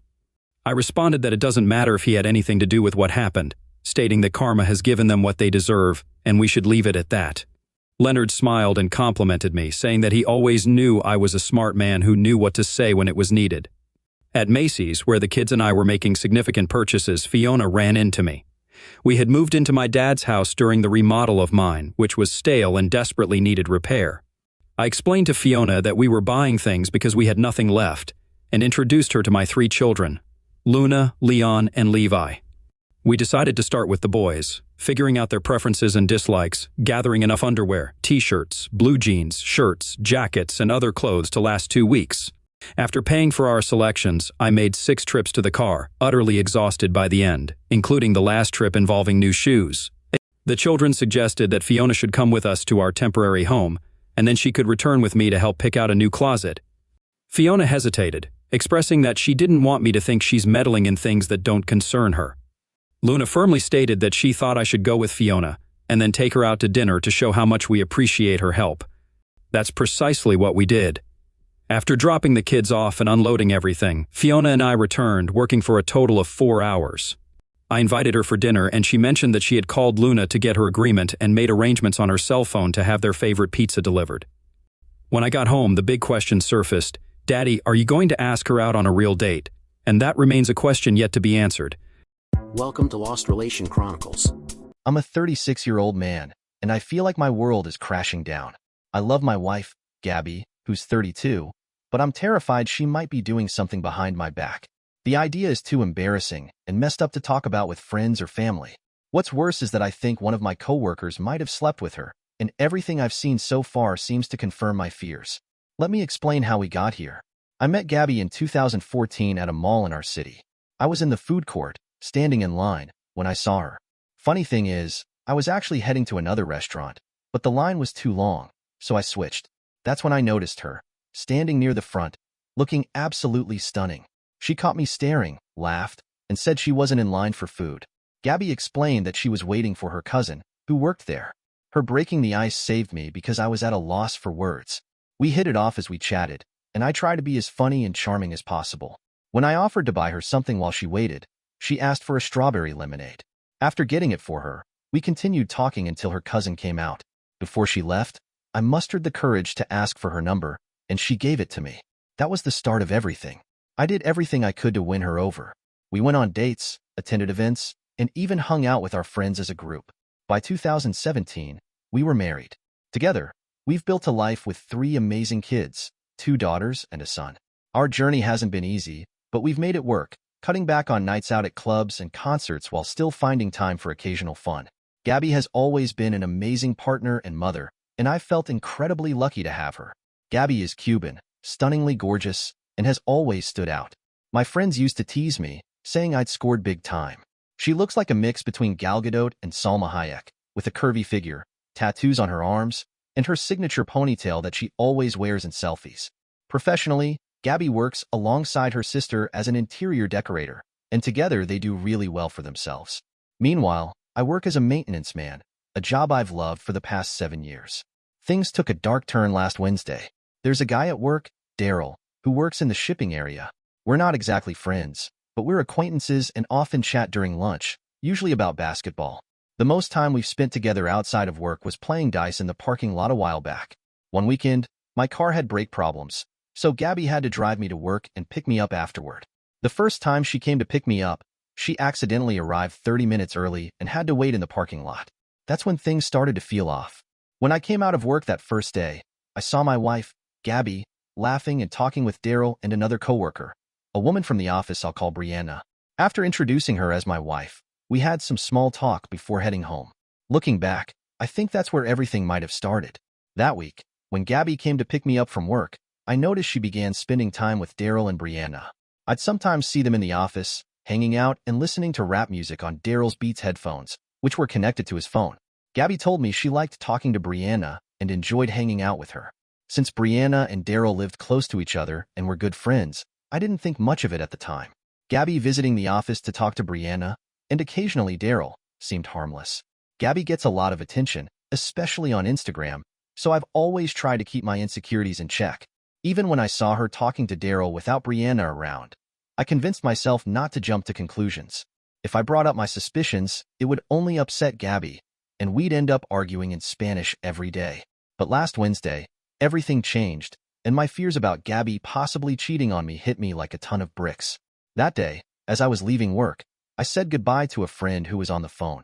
He responded, and then told the person on the other end that it was me. His tone made me curious because it sounded like the person on the phone knew me. I asked who he was talking to, and he smiled, saying it was an old coworker of ours. Handing me the phone, He said the person wanted to say hi. It turned out to be Tyrell, an old coworker who'd left a while back. We caught up, and he explained he'd moved to Atlanta to work with his brother in a warehouse. He even joked about how he was making more money now. After chatting, he asked me to send him my phone number on Facebook so we could talk later. I agreed, sent him my number, and handed the phone back to my friend. Before I even made it to my car, Tyrell called me. I picked up, and he immediately asked if I was driving. When I said no, he told me not to start yet because he had something important to tell me. His tone was strange, and it made me nervous. I asked what he meant, and he insisted I couldn't tell anyone what he was about to say. Hesitantly, I agreed. He started asking me if Gabby still came to my job, and if Daryl was still talking to her. His questions sent a wave of anxiety through me. I told him yes to both, and he dropped the bombshell. I think Daryl banged your wife. Hearing those words sent chills down my spine. I asked Tyrell how he knew this, and he explained that back when he worked with us, he often saw Gabby and Daryl talking. According to him, Daryl would brag to other coworkers about how badly he wanted to sleep with Gabby. Tyrell claimed Daryl frequently made comments about her figure, especially about her butt. I asked Tyrell when he had seen Gabby and Daryl together, and he said it was usually about an hour before lunch. He mentioned that while Gabby sometimes talked to Brianna, he noticed her talking to Daryl more frequently. Tyrell explained that, initially, it seemed like harmless flirting, but things started to feel off when Gabby began visiting the office on Saturdays when Daryl's department was working overtime. This shocked me because I rarely worked overtime, so I couldn't understand why she would be there. I asked Tyrell if he was sure about this, and he insisted he was. He said that during one of her Saturday visits, Daryl's department had a lot of downtime, and Daryl would play music through his Beat speaker. Tyrell said that at some point, he heard loud Spanish music and noticed things getting inappropriate between Gabby and Daryl. Tyrell described seeing Daryl grab Gabby by the neck while she twerked for him. He said she seemed to be enjoying herself, laughing and putting on a show as if she were in some kind of contest. Tyrell added that Daryl even lifted Gabby's shirt to reveal her leggings. When I asked if Gabby tried to stop him, Tyrell said no. She just kept laughing and dancing. Tyrell emphasized that everyone in the room saw it happen. Hearing this, I felt frozen. I asked Tyrell again if he was absolutely sure, and he firmly confirmed it, saying he wasn't blind. He advised me to keep Gabby away from Daryl and Brianna altogether. I thanked him for telling me but hung up feeling humiliated. My thoughts raced as I drove home, consumed with rage and sadness. What Tyrell described happened 7 or 8 months ago, and the thought of what might have happened since then was unbearable. Had she taken things further with Daryl? When I got home, Gabby was on the phone with her mom. After some small talk, I asked her if she had seen Brianna that day, and she said yes. I followed up by asking if she had seen Daryl, too, but she said no. Her answer surprised me because, from what I'd seen, they acted like the Three Musketeers. Gabby brushed it off, saying Daryl wasn't around much, and claimed it was mostly just her and Brianna, which I knew wasn't true. Then, without another word, she walked past me into the kitchen and started texting on her phone. Her response left me feeling deeply hurt. It was obvious to me she was lying about her relationship with Daryl. I stood there, watching her prepare dinner for our kids, overwhelmed by sadness, anger, and frustration. Right now, I'm stuck. I feel a mix of rage and heartbreak, unsure of what to do. I need proof of what's really going on, but gathering it is going to be difficult since it involves people at my workplace. I can't risk my job, and Tyrell's account of the twerking incident, while troubling, isn't solid enough for legal action or divorce. Gabby could easily explain it away, and Daryl would just deny everything. I'm assuming the worst, that Gabby cheated on me, but I need evidence to confirm it. Without proof, I risk losing everything in a divorce, and her family will undoubtedly come after me. I have to tread carefully, but I'm determined to find out the truth. Things have taken a turn for the worse, and I'm increasingly convinced that my coworker may have had an affair with my wife, Gabby. To provide some background, my car needed brake repairs, so Gabby had been picking me up from work. During these visits, she befriended Brianna, who works in the front office, and Daryl, a coworker from the shipping department. Over time, Gabby began visiting my workplace on her days off to hang out with them during lunch. A couple of weeks ago, I got a devastating call from an old coworker, Tyrell. He told me that Daryl might have gotten too close to Gabby. Tyrell said he'd noticed them talking privately, and it looked like they were flirting. This often happened just before Daryl's lunch break, which Tyrell found suspicious. He also mentioned that on Saturdays, when Daryl worked overtime, Gabby would come by, which raised even more red flags. Tyrell said he initially didn't want to tell me anything, but one Saturday, he witnessed something that made him reconsider. He explained that he heard Spanish music playing in the shipping dock and decided to check it out. That's when he saw Gabby twerking for Daryl. According to Tyrell, things quickly got more physical. Daryl grabbed her by the neck and lifted her shirt to expose her butt. Tyrell said it started as playful, but the way they looked at each other showed it was becoming something more serious. I tried to deny it at first, asking Tyrell if he was sure it was Gabby. He confirmed it, pointing out her distinct tattoos and hairstyle. I was stunned and humiliated. What hurt even more was that this incident happened 8 or 9 months ago. Who knows what's been going on since then? While I appreciate Tyrell finally telling me, I can't help but feel it's too late. If he'd told me sooner, I might have been able to address this before things escalated.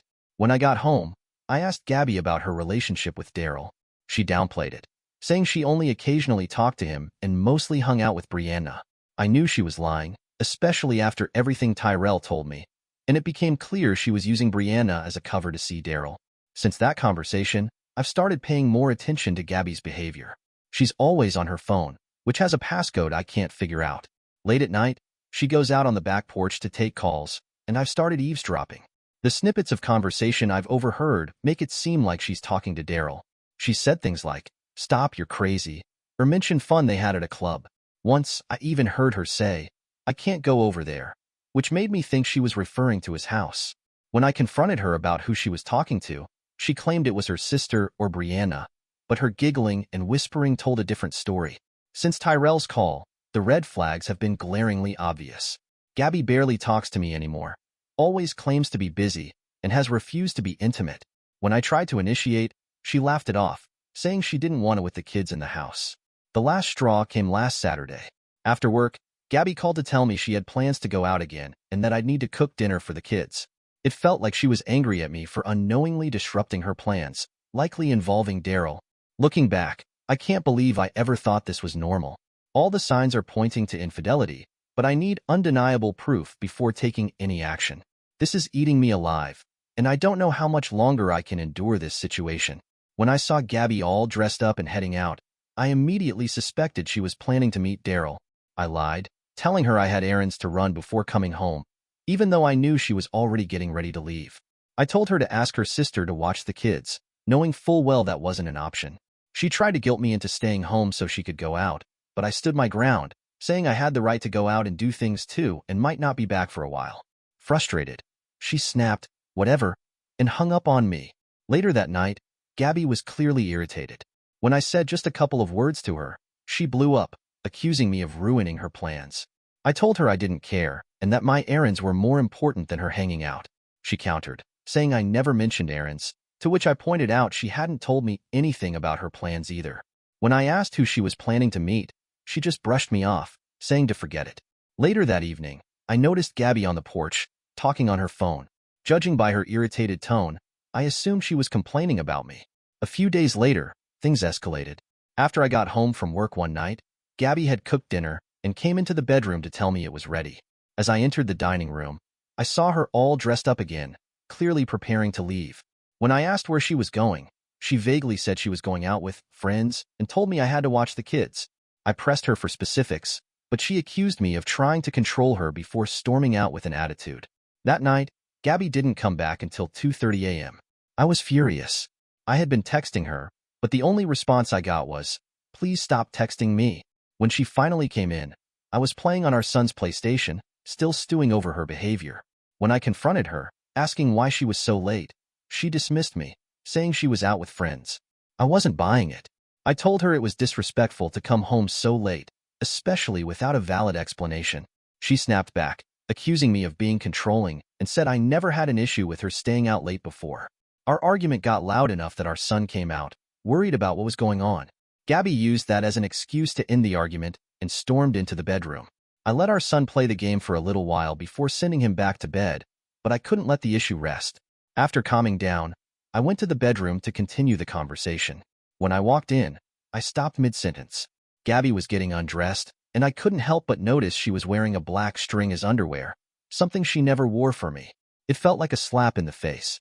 She froze when she saw me, her expression shifting between surprise and defiance, as if daring me to ask her about it.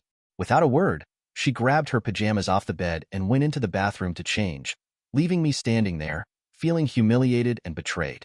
I couldn't believe what I had just seen. It stopped me in my tracks and left me crushed. I decided I'd be sleeping on the couch because things would be way too awkward after that. My mind was racing, unable to process what I'd just witnessed. Gabby had never worn anything like that before, practically her bare bottom with just a black string. To be fair, she does own sexy underwear, but it's been ages since she wore them. When we go on vacation, she likes wearing bikinis to post on Instagram, but even those weren't as revealing as what I saw. The string she was wearing was more like something you'd see on World Star. At this point, her behavior was screaming suspicious and secretive. After reading advice online, I decided to act. I ordered a voice-activated recorder and planned to place it in her car. To avoid her seeing the package and asking questions, I had it delivered to a friend's address. Thankfully, he agreed without hesitation. Once it arrives, I'll pick it up and get to the bottom of all this. I'm ready to blow this thing wide open, no matter the cost. Thanks to Tyrell, my suspicions are now centered on the money. Today, my wife forced my hand. For context, Gabby broke her vows, and here's how it all started. Last year, my car broke down, and Gabby had to pick me up from work. While waiting, she became friends with two coworkers, Brianna, who works in the office, and Daryl. They'd chat and listen to rap music while waiting for my shift to end.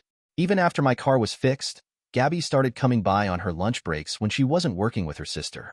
Recently, an old friend and former coworker, Tyrell, called me with shocking news.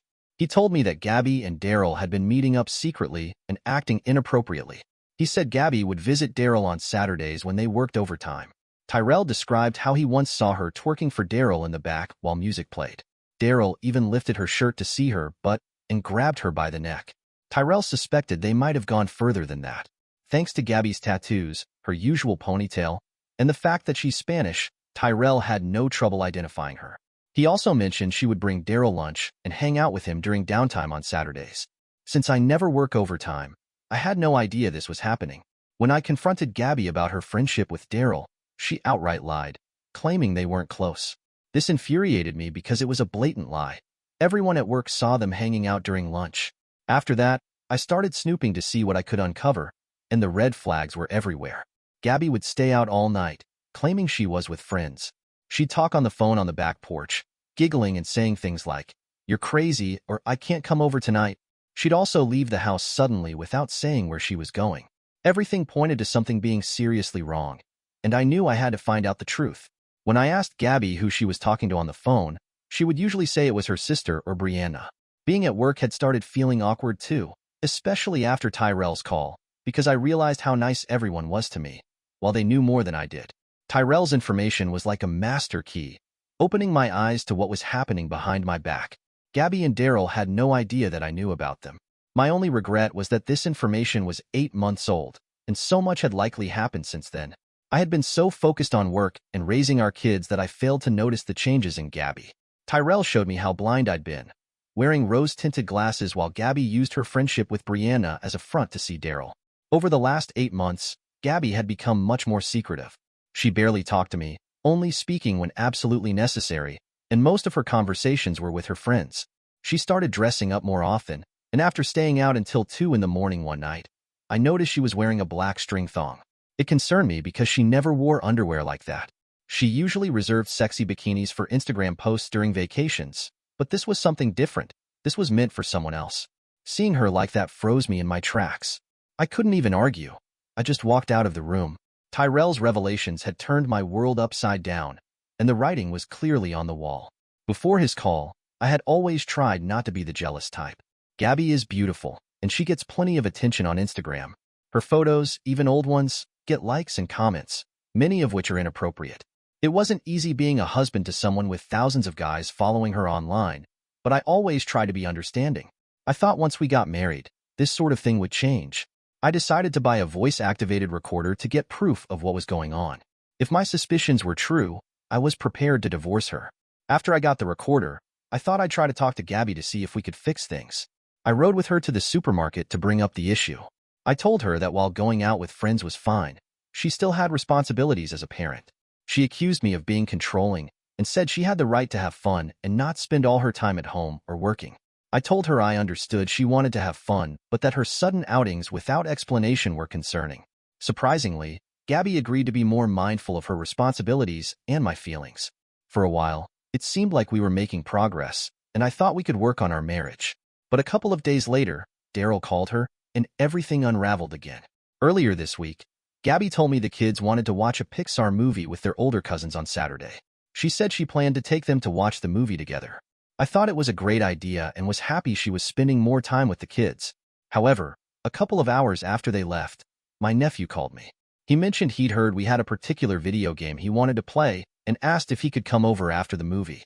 I told him it was fine if Gabby was willing to bring him back home. What he said next completely threw me off. He told me Gabby had dropped them off at the movie and wasn't staying to watch it with them. I was confused because Gabby had specifically told me she'd watch the movie with the kids. That's when I remembered. It was Saturday, the same day Tyrell said Gabby would meet Daryl during overtime. It was all making sense, and her lie confirmed my suspicions. Noticing the time, I realized that if anyone was working overtime on a Saturday, they'd still be there. I called my wife, Gabby, but she didn't pick up, which infuriated me. Determined to get answers, I called my job and asked for security. When I spoke to the lady there, she confirmed that the guys were still working. I hung up, now seething with anger, wondering if Gabby was actually with Daryl. I got into my car and drove to my workplace, furious and determined to get to the truth. On the way, all I could think about was the betrayal and how ridiculous this situation had become. I'd already spoken to Gabby about this before, thinking she understood how serious I was. But this time, I wasn't going to let it slide. If Daryl was sleeping with my wife, I was done. When I arrived at the parking lot, I immediately spotted Gabby's car. My anger intensified. I stormed into the building and headed straight for the shipping dock where Daryl worked. As I entered, his crew jumped up, clearly surprised to see me. They looked like they were about to leave, but my presence halted them. I scanned the area and didn't see Daryl or Gabby, which meant they were likely in the trucker's lounge. I made my way to the lounge, but one of the crew members tried to stop me, saying I didn't belong there. I warned him to back off or face the consequences, and it was clear he didn't want to challenge me. Not wasting more time, I pushed past and headed to the lounge. The trucker's lounge was a small, mostly unused room with broken vending machines. I knew I'd find them there, and as I got closer, I heard Daryl groaning. My suspicions were confirmed. Hugging the wall, I peered inside and couldn't believe what I saw. Daryl was sitting on a couch, his shirt open, pants and underwear down, while Gabby was on her knees in front of him. She was servicing him, completely engrossed. Daryl looked down at her like he owned her. It was a disgusting scene, one I never imagined I'd witness. I pulled out my phone, knowing I'd need proof. My hands shook as I recorded at least 7 seconds of their betrayal. Then, I burst into the room, screaming, "Screw you, bitch." Daryl looked stunned, but Gabby's reaction shocked me more. She didn't even seem embarrassed. Instead, she looked annoyed, as if I was inconveniencing her. Still holding Daryl, she glared at me and snapped, "What are you doing here?" Her casual attitude infuriated me. I yelled, "Screw you, bitch. This is how you treat me." Gabby sighed, covering her face, muttering, "Oh my God." She wasn't ashamed of what she was doing, just embarrassed about my reaction. I called her every name I could think of, my rage boiling over, but all she did was roll her eyes and say, "Can you please just leave?" Her indifference, as if our marriage didn't matter, cut deeper than anything. She didn't care that she'd been caught, didn't care that she was destroying our family. All she wanted was for me to leave, so she could continue whatever it was with Daryl. Her complete disregard for me, for our marriage, left me stunned and even angrier. I couldn't believe this was the woman I married, the mother of my children. All I could do was yell, "How could you do this to me?" After claiming she loved me, Gabby finally blurted out, "I don't love you like that, okay?" Hearing those words almost knocked the wind out of me. She told me again, in a frustrated tone, to just leave. I told her I wanted a divorce, and her only response was a flat, "Okay." That was it. No apology, no regret, just indifference. I left the warehouse, got in my car, and drove home, absolutely furious. Once I got home, I couldn't contain my rage. I punched the walls and cursed at the top of my lungs. How could she do this to me? How could the woman I thought I knew become someone so unrecognizable? I realized I was completely done with the toxic situation she had dragged me into. As of now, she still hasn't come back, and I assume she's staying with her sister. She'll have to explain the situation to her family, but at this point, I don't care. Whatever comes next, I have undeniable evidence of her infidelity, and I plan to use it to my advantage during the divorce. It's clear now that Gabby was never in love with me. She loved the lifestyle and the things I did for her. Looking back, the signs were there. I just didn't want to see them. Gabby didn't want a real partnership. She wanted to be desired, and when Daryl came along, showing her that attention, she betrayed everything we had. Relationships like that never last, because people like Gabby eventually reveal who they really are. To prepare myself for what was ahead, I bought a voice-activated recorder, though I only needed to use it once. That's all it took to confirm what Tyrell had warned me about. All I had to do was wait for the right opportunity to uncover the truth. That opportunity came last Saturday when Gabby claimed she was going to watch a Pixar movie with our kids and their older cousins. Initially, I believed her, but then my nephew, who was at the movies, called to let me know that Gabby planned to pick them up afterward. That caught me off guard because she had specifically said she would be watching the movie with them. After hanging up, it didn't take long to piece things together. Tyrell had previously mentioned that Gabby often visited Daryl at work during overtime shifts, the same shifts where she had been seen twerking for him months ago. Deciding to confirm my suspicions, I drove to her workplace. When I arrived, her car was in the parking lot, confirming my fears. I headed into the building, making my way toward the small trucker's lounge where I suspected they might be. Peeking inside, I saw Gabby on all fours, with Daryl holding her head in his lap. It was a painful and infuriating moment, but I knew I needed evidence. I took out my phone, recorded about 7 seconds of the scene, and then stormed in to confront them. I unleashed a level of anger I didn't know I was capable of. It hurt even more when Gabby seemed more annoyed than remorseful about being caught. Daryl looked shocked, but Gabby had the nerve to ask me to leave. That sent me over the edge. I demanded to know how she could do something like this, and she coldly responded, "I don't love you like that," before telling me to leave again. Hearing that almost made me faint. I left in a haze of rage and heartbreak, driving back home while trying to process everything. After venting my anger at the situation, I eventually calmed down and faced the harsh truth. Our marriage was over. Gabby didn't love me, not as a partner or a husband. Looking back, I realized who Gabby really was. She wanted to feel entitled in the relationship, and I unknowingly enabled that by trying to keep her happy at any cost. She had convinced me that being a good husband meant catering to her every need. I thought I was lucky to have her because she presented herself as a trophy wife, always seeking attention and validation from others. Her obsession with social media only made things worse. With countless followers, mostly men, and flirtatious comments on her posts, I had to develop thick skin just to cope. Whether it was bikini pictures from our trips to Vegas or Jamaica or her everyday selfies, she craved attention. It didn't matter that I was devoted to her. She would always chase the next source of validation. Now that it's over, I've accepted the reality of who she is and that our marriage was doomed from the start. I knew it was time to tell my family everything. The first person I called was my older brother, Ricky. When he answered, I let it all out, ranting about what had happened, laced with as many curse words as I could remember. After I told my brother I was at home, he said he had to run a quick errand but would stop by afterward. I then called my younger sister to break the news to her. She gave me a lecture, but she also mentioned that Ricky had called her and was already aware of the situation. She said she would check on me later and hung up. Not long after, she called back to tell me that Ricky was coming to pick me up and suggested I go with him. She asked where the kids were, and I told her they were at the movies with Gabby, supposed to pick them up afterward. She wasn't thrilled about the kids being with her, but in my state of mind, I figured there wasn't much we could do at that moment. After hanging up, I started to drift off to sleep, only to hear Ricky's car pull up. When I opened the door, I saw Ricky walking toward me, carrying a bag in his toolbox. Ricky's presence was always intimidating. He had played football in high school and college, and with his bald head and beard, he looked like he came straight from the military. He walked up to me, gave me a big hug, and even though we always played it tough with our feelings, I couldn't help but tear up. We both knew this was what I needed. After the hug, he told me he stopped at the store and bought new locks for the house. He said the last thing I needed was to leave and have Gabby come back to take everything. After about an hour of talking and changing the locks, we headed to Ricky's house. He and his girlfriend did everything they could to cheer me up over the weekend. My sister Gina also came over to offer support. Even with my family's encouragement, I couldn't shake the images of what I had witnessed. I kept hoping Gabby would confess, but after what I saw, I couldn't stop thinking about revenge. Payback was burning inside me, and I wasn't finished with this yet. Then, on Sunday, Gabby's sister, Christina, called me. At first, Ricky didn't want me to answer, but I reminded him that my kids were with her, so I took the call. Christina asked what was going on, saying Gabby wouldn't come back to the house but wouldn't say why. I told her the truth. I had caught Gabby cheating at my job. There was a moment of silence before she started denying it, claiming I was lying about her sister. After letting her rant for a bit, I told her to hang up and that I would send her the proof. She tried to say something, but I angrily ended the call. I immediately sent her the video and didn't hear from her the rest of the day. The next day, Monday, I went to work and spoke with my supervisor about Daryl and Gabby. To my surprise, he gave me a testimony form to file a formal complaint.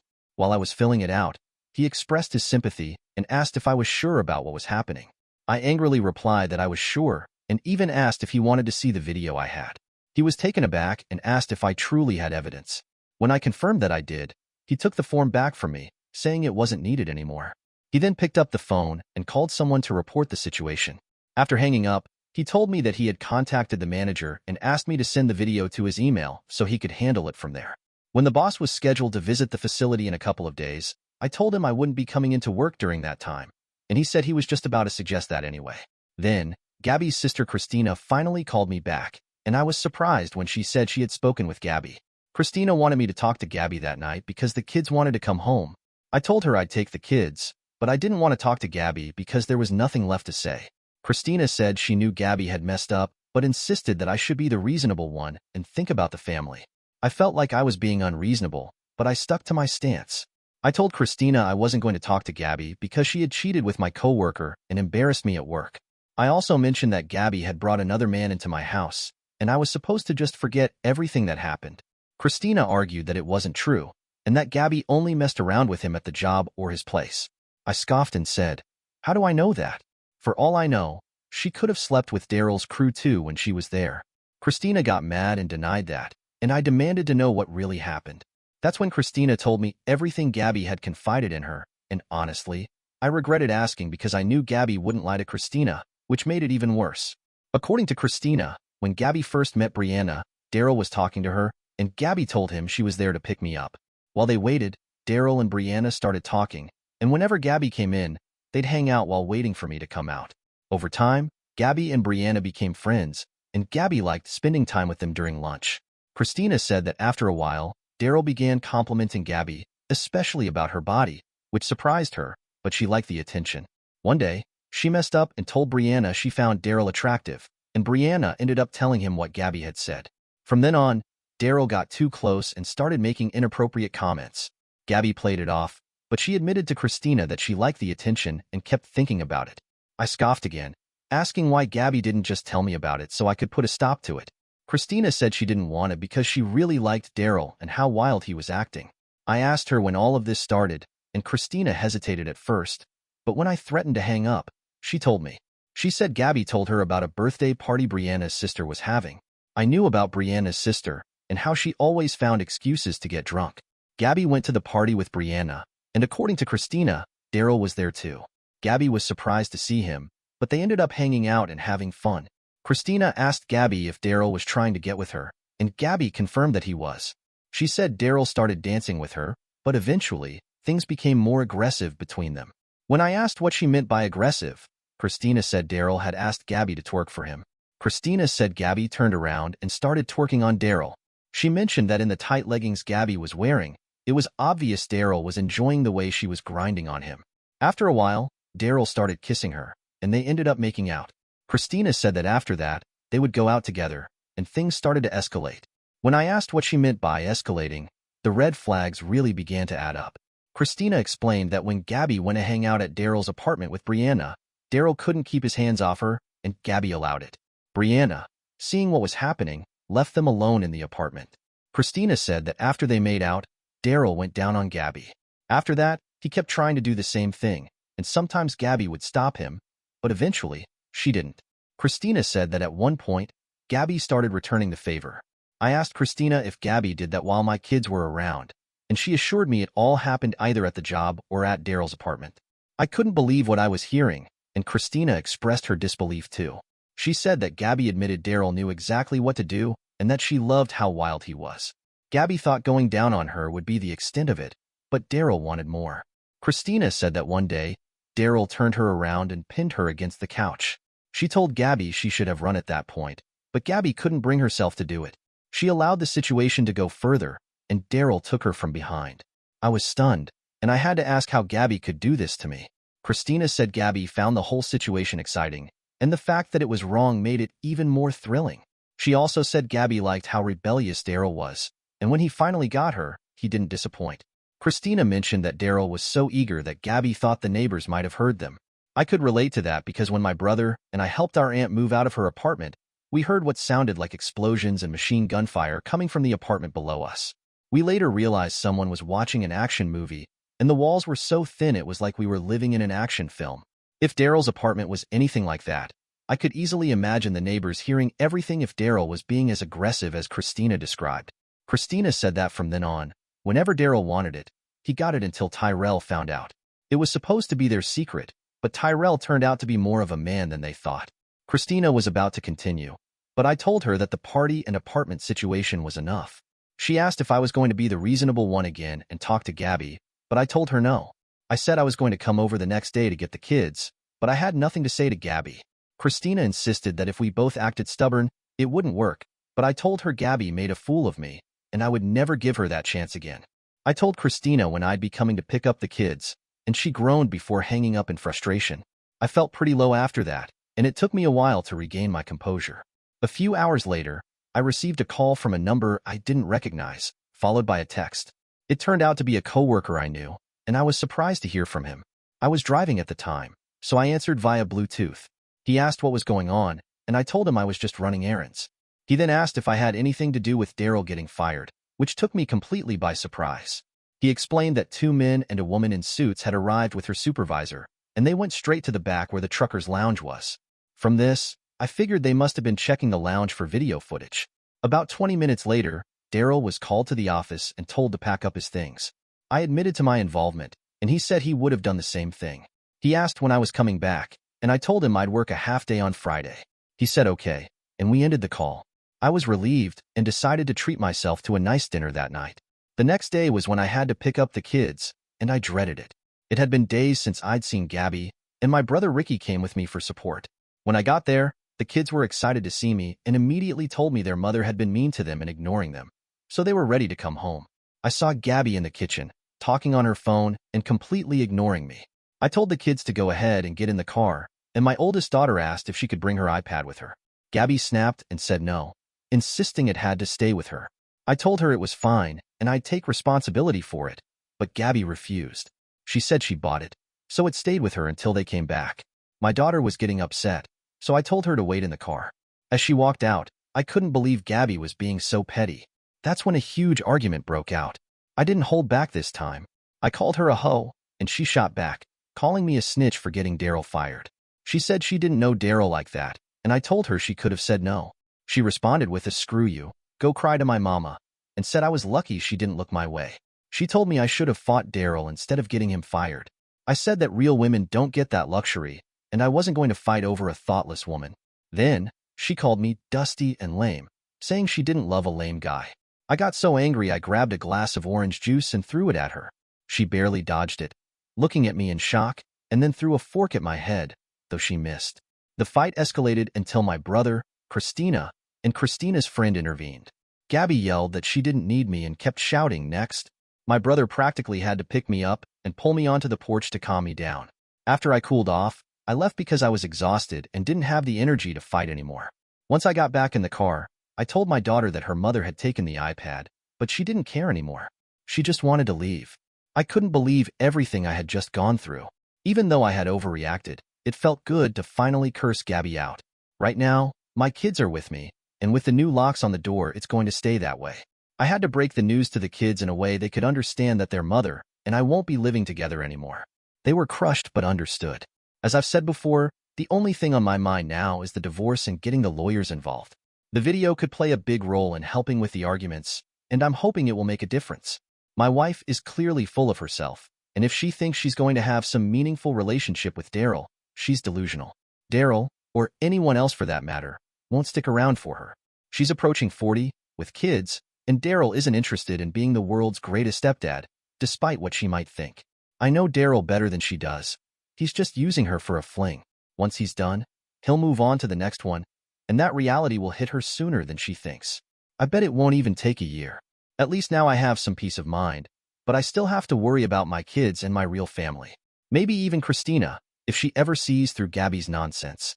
After everything that happened, it feels like I've finally gotten my life back on track. The divorce is finalized, and though it was a rough road, I can finally breathe again.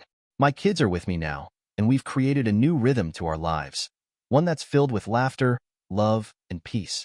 The house feels like a home again, and I no longer feel that constant weight of uncertainty hanging over me.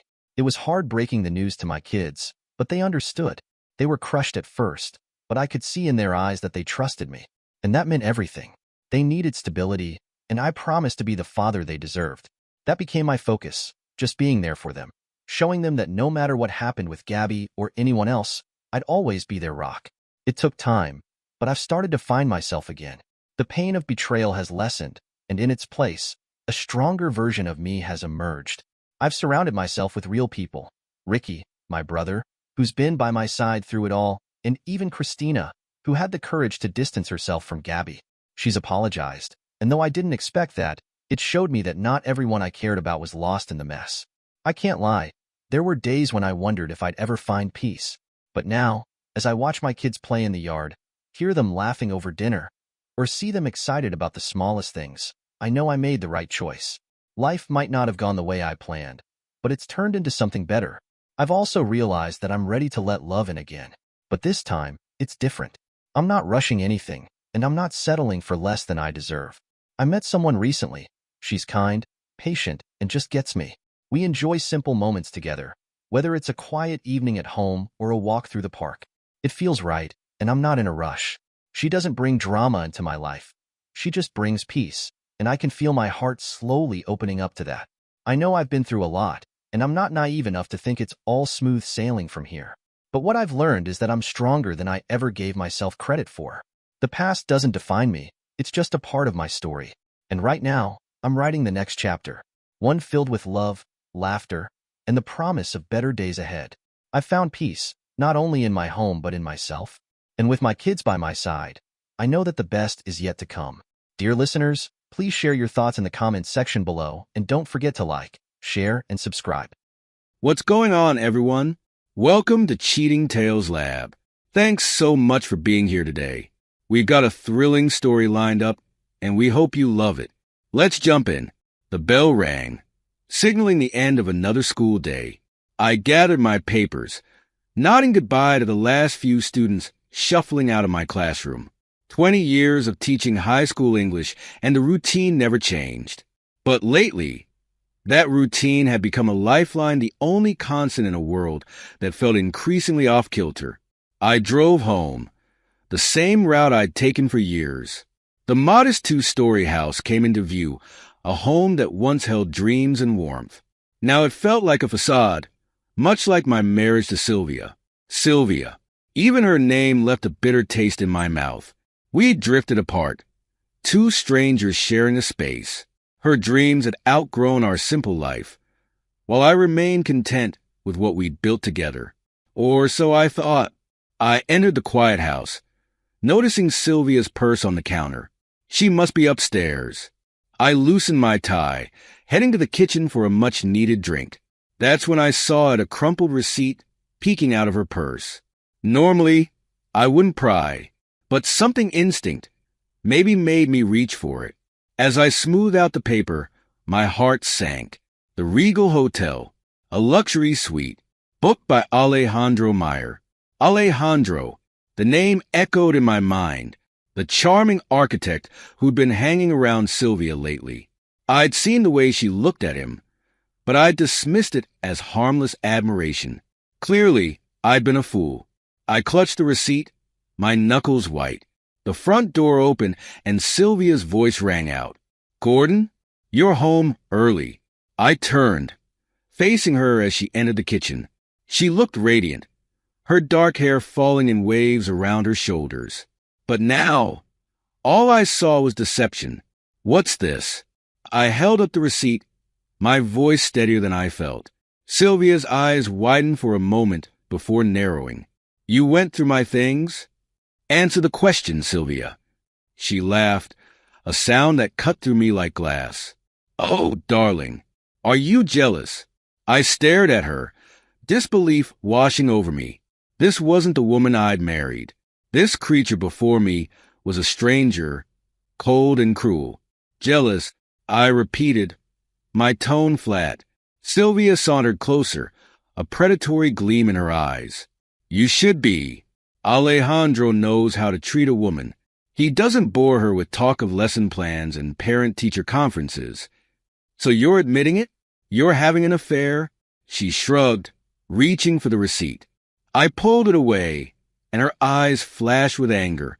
What did you expect, Gordon? Look at you, a high school teacher with delusions of grandeur. Alejandro is going places. He can give me the life I deserve. Each word was a dagger, but I refused to show her how deeply they cut. And what life is that, Sylvia? One built on lies and deceit. She laughed again, the sound grating on my nerves. Oh, please, spare me the moral high ground. You're just upset because you can't satisfy me anymore. I took a step back, suddenly seeing our entire marriage in a new light. Every late night, every secretive phone, call, it all made sense now. How long? I asked, my voice low. Sylvia smirked, clearly enjoying my pain. Long enough. And tonight, I'm meeting him again. He's booked the penthouse suite. Don't wait up, darling. I'll be too busy being treated like a queen. She turned to leave, but I grabbed her arm. Sylvia, think about what you're doing. We can work this out. She yanked her arm away, her eyes cold. Work what out? There's nothing left to save, Gordon. You're pathetic, clinging to the sham of a marriage. I want more, and Alejandro can give it to me. I watched her walk away, my world crumbling around me. The front door slammed, and I was left alone in the silence of our once happy home. Hours passed. I sat in the darkness, the receipt still clutched in my hand.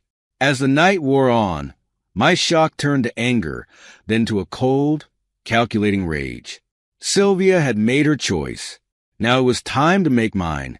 I grabbed my keys and wallet, leaving behind the house that no longer felt like home. I spent the night in my car, parked at the school, my mind racing with plans. Sylvia wanted to play games? Fine, but she'd soon learn that I wasn't the pushover she thought I was. As dawn broke, I made my decision. Sylvia had shattered our life together. Now, I would shatter her illusions of grandeur, and I would do it without mercy. The bank opened at 9 a.m. sharp. I was the first customer through the door.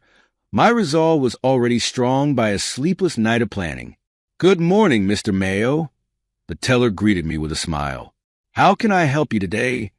I forced a pleasant expression. I need to make some changes to my accounts. 30 minutes later, I walked out, our joint account emptied, and Sylvia's credit cards canceled. It was amazing how quickly one could dismantle a life built over decades. Next stop, the lawyer's office. I'd called in a favor with an old friend who owed me. By noon, I had divorce papers drawn up, the ink still wet on the signature line. Back at the house, I gathered a few essentials: clothes, important documents, the woodworking tools that had been my solace over the years. As I packed, my eyes fell on our wedding photo.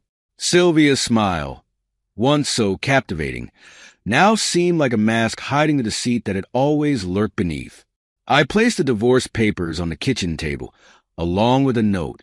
Queen of the streets now. Enjoy your pauper's palace. Short, cruel, and to the point, just like her betrayal. As I loaded my car, Mrs. Henderson from next door called out, "Everything all right, Gordon?" Sylvia left in quite a hurry last night. I plastered on a smile. "Just fine, Mrs. Henderson. Sylvia's visiting a friend. I'm heading out for a bit myself." The lie came easily. Let Sylvia deal with the fallout when she returned. I drove to a motel on the outskirts of town, checking in under a false name. As I settled into the sparse room, my phone buzzed. Sylvia's name flashed on the screen. I declined the call, a satisfaction settling over me. Hours passed. My phone lit up repeatedly calls, texts, voicemails. I ignored them all, imagining Sylvia's panic as she discovered her new reality. Finally, curiosity got the better of me. I listened to the first voicemail. "Gordon, what the hell have you done?" Sylvia's voice was shrill, panicked. "The cards aren't working. The account's empty. Call me back immediately." I deleted it without a second thought. The next message played automatically. "This isn't funny, Gordon. You can't do this to me. I'll tell everyone what a controlling bastard you are. You'll regret this." Her threats washed over me, leaving me cold. She'd already taken everything that mattered. What more could she possibly do? The final message was different. Alejandro's smooth voice filled the room. "Gordon, it's Alejandro. Look, I know you're upset, but let's handle this like men. Call me back, and we can discuss this civilly." I laughed bitterly. Civilly? As if there was anything civil about stealing another man's wife. I deleted all the messages, then blocked both their numbers. Let them stew in their own mess. As night fell, I sat on the edge of the motel bed, staring at the blank TV screen. The initial rush of revenge was fading, leaving behind a hollow ache. But I pushed it aside. This was just a beginning. Sylvia and Alejandro thought they'd played me for a fool, but they'd soon learn that I was capable of so much more than they'd ever imagined. I pulled out my laptop, fingers flying over the keys as I began to plan the next phase of my retaliation. Sylvia had connections in this town, friends in high places, but I had something far more valuable: 20 years of quiet observation and a mind for strategy that no one had ever bothered to notice. By dawn, I had a plan. It wasn't enough to just walk away. No, I would dismantle their world piece by piece, just as they'd shattered mine. The next few weeks passed in a blur of calculated moves and quiet manipulations. I returned to work, playing the role of the dedicated teacher by day. But in the evenings, I set my plan in motion. It started small. A concerned comment to a mutual friend over coffee. "I'm worried about Sylvia," I confided, my voice low. "She's been under so much stress lately, acting erratically." Sarah, always eager for gossip, leaned in. "Oh, how so?" I sighed. The picture of a concerned husband. Mood swings, impulsive behavior. I'm trying to be supportive, but I trailed off, letting her imagination fill in the blanks. Sarah patted my hand. "Poor dear. Both of you. I'll keep an eye on her, make sure she's okay." I nodded gratefully, hiding my satisfaction. The seed was planted. At school, I overheard 2 teachers discussing local architects for a home renovation. "What about Alejandro Meyer?" one asked. "I've heard good things." I couldn't resist. "Careful with that one," I warned, keeping my tone casual. "I've heard he's got a reputation for getting overly involved with his clients, especially the married ones." Their eyes widened, and I knew the rumor would spread like wildfire. Weeks passed, and I watched as my carefully orchestrated whispers took root. Sylvia, once the darling of our social circle, found herself increasingly isolated. Invitations dried up, friends became distant, and Alejandro, his golden boy reputation began to tarnish. I ran into Sylvia at the grocery store, her cart filled with cheap wine and TV dinners. She looked haggard, her designer clothes wrinkled. "Gordon," she hissed, grabbing my arm, "what have you been saying about me?" I gently removed her hand, my face a mask of confusion. "I haven't said anything, Sylvia. Are you feeling all right? You look unwell." Her eyes narrowed. "Don't play innocent. My friends are avoiding me. Alejandro's clients are canceling. This has your fingerprints all over it." I shrugged, keeping my voice level. "Sounds like you're having a rough time. Maybe you should talk to someone about that paranoia." She opened her mouth to retort, but I was already walking away, leaving her fuming in the frozen food aisle. The final blow came from an unexpected source. Jocelyn, a local influencer and one of Sylvia's closest friends, approached me after a school event. "Gordon, can we talk?" Her voice was hushed, her eyes darting around nervously. I nodded, leading her to a quiet corner. "What's on your mind, Jocelyn?"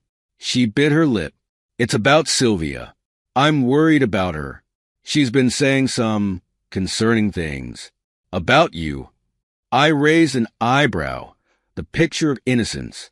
"Oh." Jocelyn looked uncomfortable. "She's talking about exposing you. Says you're abusive, controlling. But Gordon, I've known you both for years. It doesn't add up." I let out a heavy sigh. "Jocelyn, I appreciate your concern. Sylvia's been going through a lot lately. I'm afraid she's not thinking clearly. So it's not true?" I met her gaze steadily. "What do you think?" She studied me for a moment, then nodded. "I thought as much. Don't worry, Gordon. I won't let her spread these lies." As Jocelyn walked away, I allowed myself a small smile. Sylvia's last desperate attempt to turn the tables had backfired spectacularly. That night, I sat in my new apartment, a glass of whiskey in hand. My phone buzzed with a news alert. A local gossip column had run a story about a scandalous affair between a prominent architect and a married woman. No names were mentioned, but the implications were clear. I raised my glass in a mock toast. Checkmate, my dear. The game wasn't over, not by a long shot. But as I watched Sylvia and Alejandro's carefully constructed world crumble, I felt a surge of satisfaction. They'd underestimated me, dismissed me as a simple, naive teacher. Now they were learning just how wrong they'd been. I sat at my desk, grading papers, when my phone buzzed with a notification. Another post from Jocelyn, Sylvia's influencer friend. I clicked on it, my jaw clenching as I read. Sometimes the strongest women are the ones who suffer in silence. Hashtag stay strong, hashtag hidden truths. I scrolled through the comments. People were already speculating, some even mentioning Sylvia by name. Jocelyn was playing her part well, I had to admit. A knock on my classroom door interrupted my thoughts. It was Principal Hawkins. "Gordon, got a minute?" I nodded, gesturing for him to enter. "Of course, sir. What can I do for you?" Hawkins closed the door behind him, his expression grave. "There's been some talk about you and Sylvia. Is everything all right?" I met his gaze steadily. "Sylvia and I are going through a divorce. It's unfortunate, but these things happen. That's not all I'm hearing, Gordon. There are rumors." I cut him off. "With all due respect, sir, my personal life is my own business. I can assure you it won't affect my work here." Hawkins studied me for a moment, then nodded. "All right, but if you need anything—" "I appreciate that," I said, effectively ending the conversation. As soon as Hawkins left, I pulled out my phone and dialed a number. "Hello," a gruff voice answered. "Frank, it's Gordon Mayo. Remember that favor you owe me?" Frank chuckled. "How could I forget? What do you need, Teach?" I smiled. "I need you to dig up some dirt on Jocelyn Carter, the social media influencer, and I need it fast. Consider it done. I'll call you when I have something." I hung up, my mind already racing with plans. Sylvia and Jocelyn thought they could destroy me with lies. They were about to learn a harsh lesson in consequences. The next day, I volunteered to chaperone the school dance. As I helped set up decorations, I made sure to chat with the students, asking about their lives, their hopes. I knew word would get back to their parents about the kind, caring Mr. Mayo. One of the students, Emily, approached me hesitantly. "Mr. Mayo, is it true what they're saying online about you and your wife?" I put on my best concerned teacher face. "Emily, you shouldn't believe everything you read online. Sometimes people say hurtful things when they're angry or hurt themselves. The important thing is to always treat others with kindness and respect. Don't you agree?" Emily nodded, looking relieved. "Yeah, that makes sense. Thanks, Mr. Mayo." As she walked away, I noticed several other students watching our interaction. Good. The seeds of doubt were being planted. That evening, as I was leaving the school, my phone rang. It was Frank. "Gordon, You're going to want to hear this. Turns out your friend Jocelyn isn't as squeaky clean as she pretends to be. I've got emails proving she's been taking payments to promote products without disclosing it. Illegal as hell. Oh, and there's more. She's been fudging her follower numbers, buying fake accounts. Her whole image is built on lies. I felt a surge of satisfaction. Send me everything you've got, Frank, and make sure it's untraceable. Already done. Check your encrypted email. I thanked him and hung up, a plan already forming in my mind.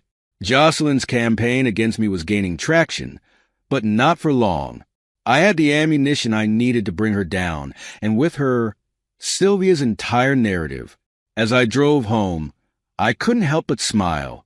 They thought they were so clever, trying to paint me as the villain, but they had no idea who they were really dealing with. By the time I was done, they'd wish they'd never crossed Gordon Mayo. The fallout was swift and brutal. I'd leaked the evidence of Jocelyn's fraudulent activities to several reputable journalists, and within days, the story broke. Her carefully crafted image crumbled overnight. I was in the teacher's lounge when the news hit. The TV was on, showing Jocelyn's tearful apology video. I never meant to deceive anyone, she sobbed on screen. I got caught up in the pressure of maintaining my image. Turn that garbage off, muttered one of my colleagues, reaching for the remote. I stopped him. Wait, I think we should watch this.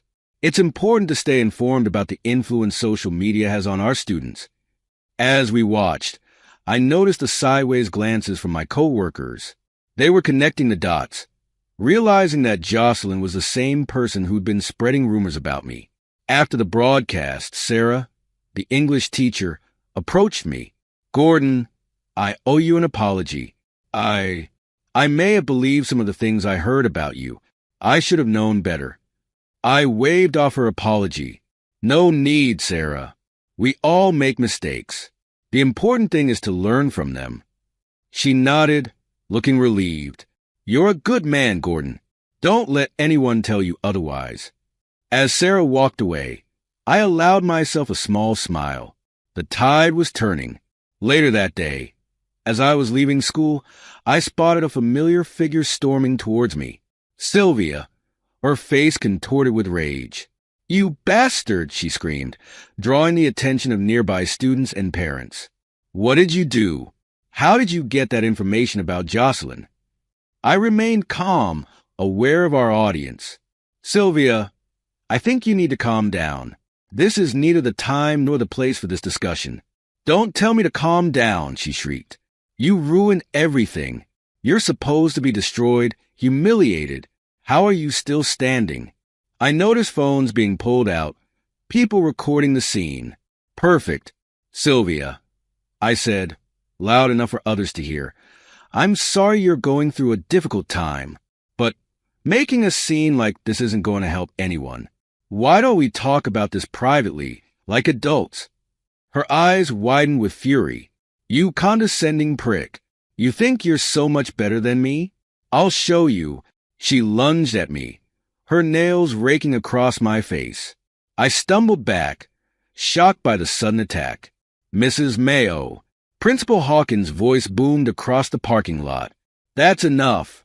As Hawkins rushed over, I touched my cheek, feeling the sting of the scratches. Sylvia stood there, breathing heavily, seeming to realize what she'd done. I didn't mean. Save it. Hawkins cut her off. Mr. Mayo, are you all right? Do you want to press charges? I shook my head, playing the role of the magnanimous victim. No, that won't be necessary. I'm sure Sylvia is just upset. Perhaps she needs help, not punishment. Sylvia's face crumpled, a mix of anger and despair. As Hawkins led her away, I could feel the sympathy of the onlookers. They'd seen everything, the unhinged woman attacking the calm, forgiving teacher. That night, I received a call from an unknown number. It was Alejandro. Gordon. His voice was tense. We need to talk. I'm listening, I replied coolly. This has gone too far. My clients are pulling out. My reputation is in tatters. Call off your dogs, Gordon. What do you want? I laughed humorlessly. What do I want? I want you to understand the consequences of your actions, Alejandro. You thought you could take my wife, destroy my life, and walk away unscathed? You're learning a valuable lesson about karma. Please, he begged, his smooth confidence gone. I'll do anything. Just make it stop. Anything? I mused.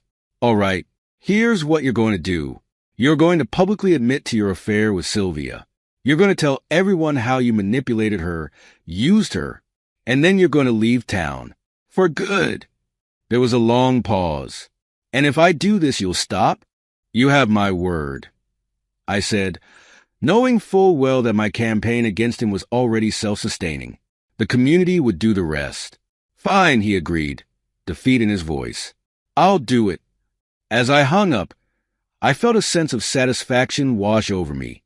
Sylvia and Alejandro had tried to destroy me, to paint me as a villain. Instead, they'd orchestrated their own downfall. The next day, Alejandro's confession hit social media. The backlash was immediate and brutal. His business, already struggling, collapsed entirely.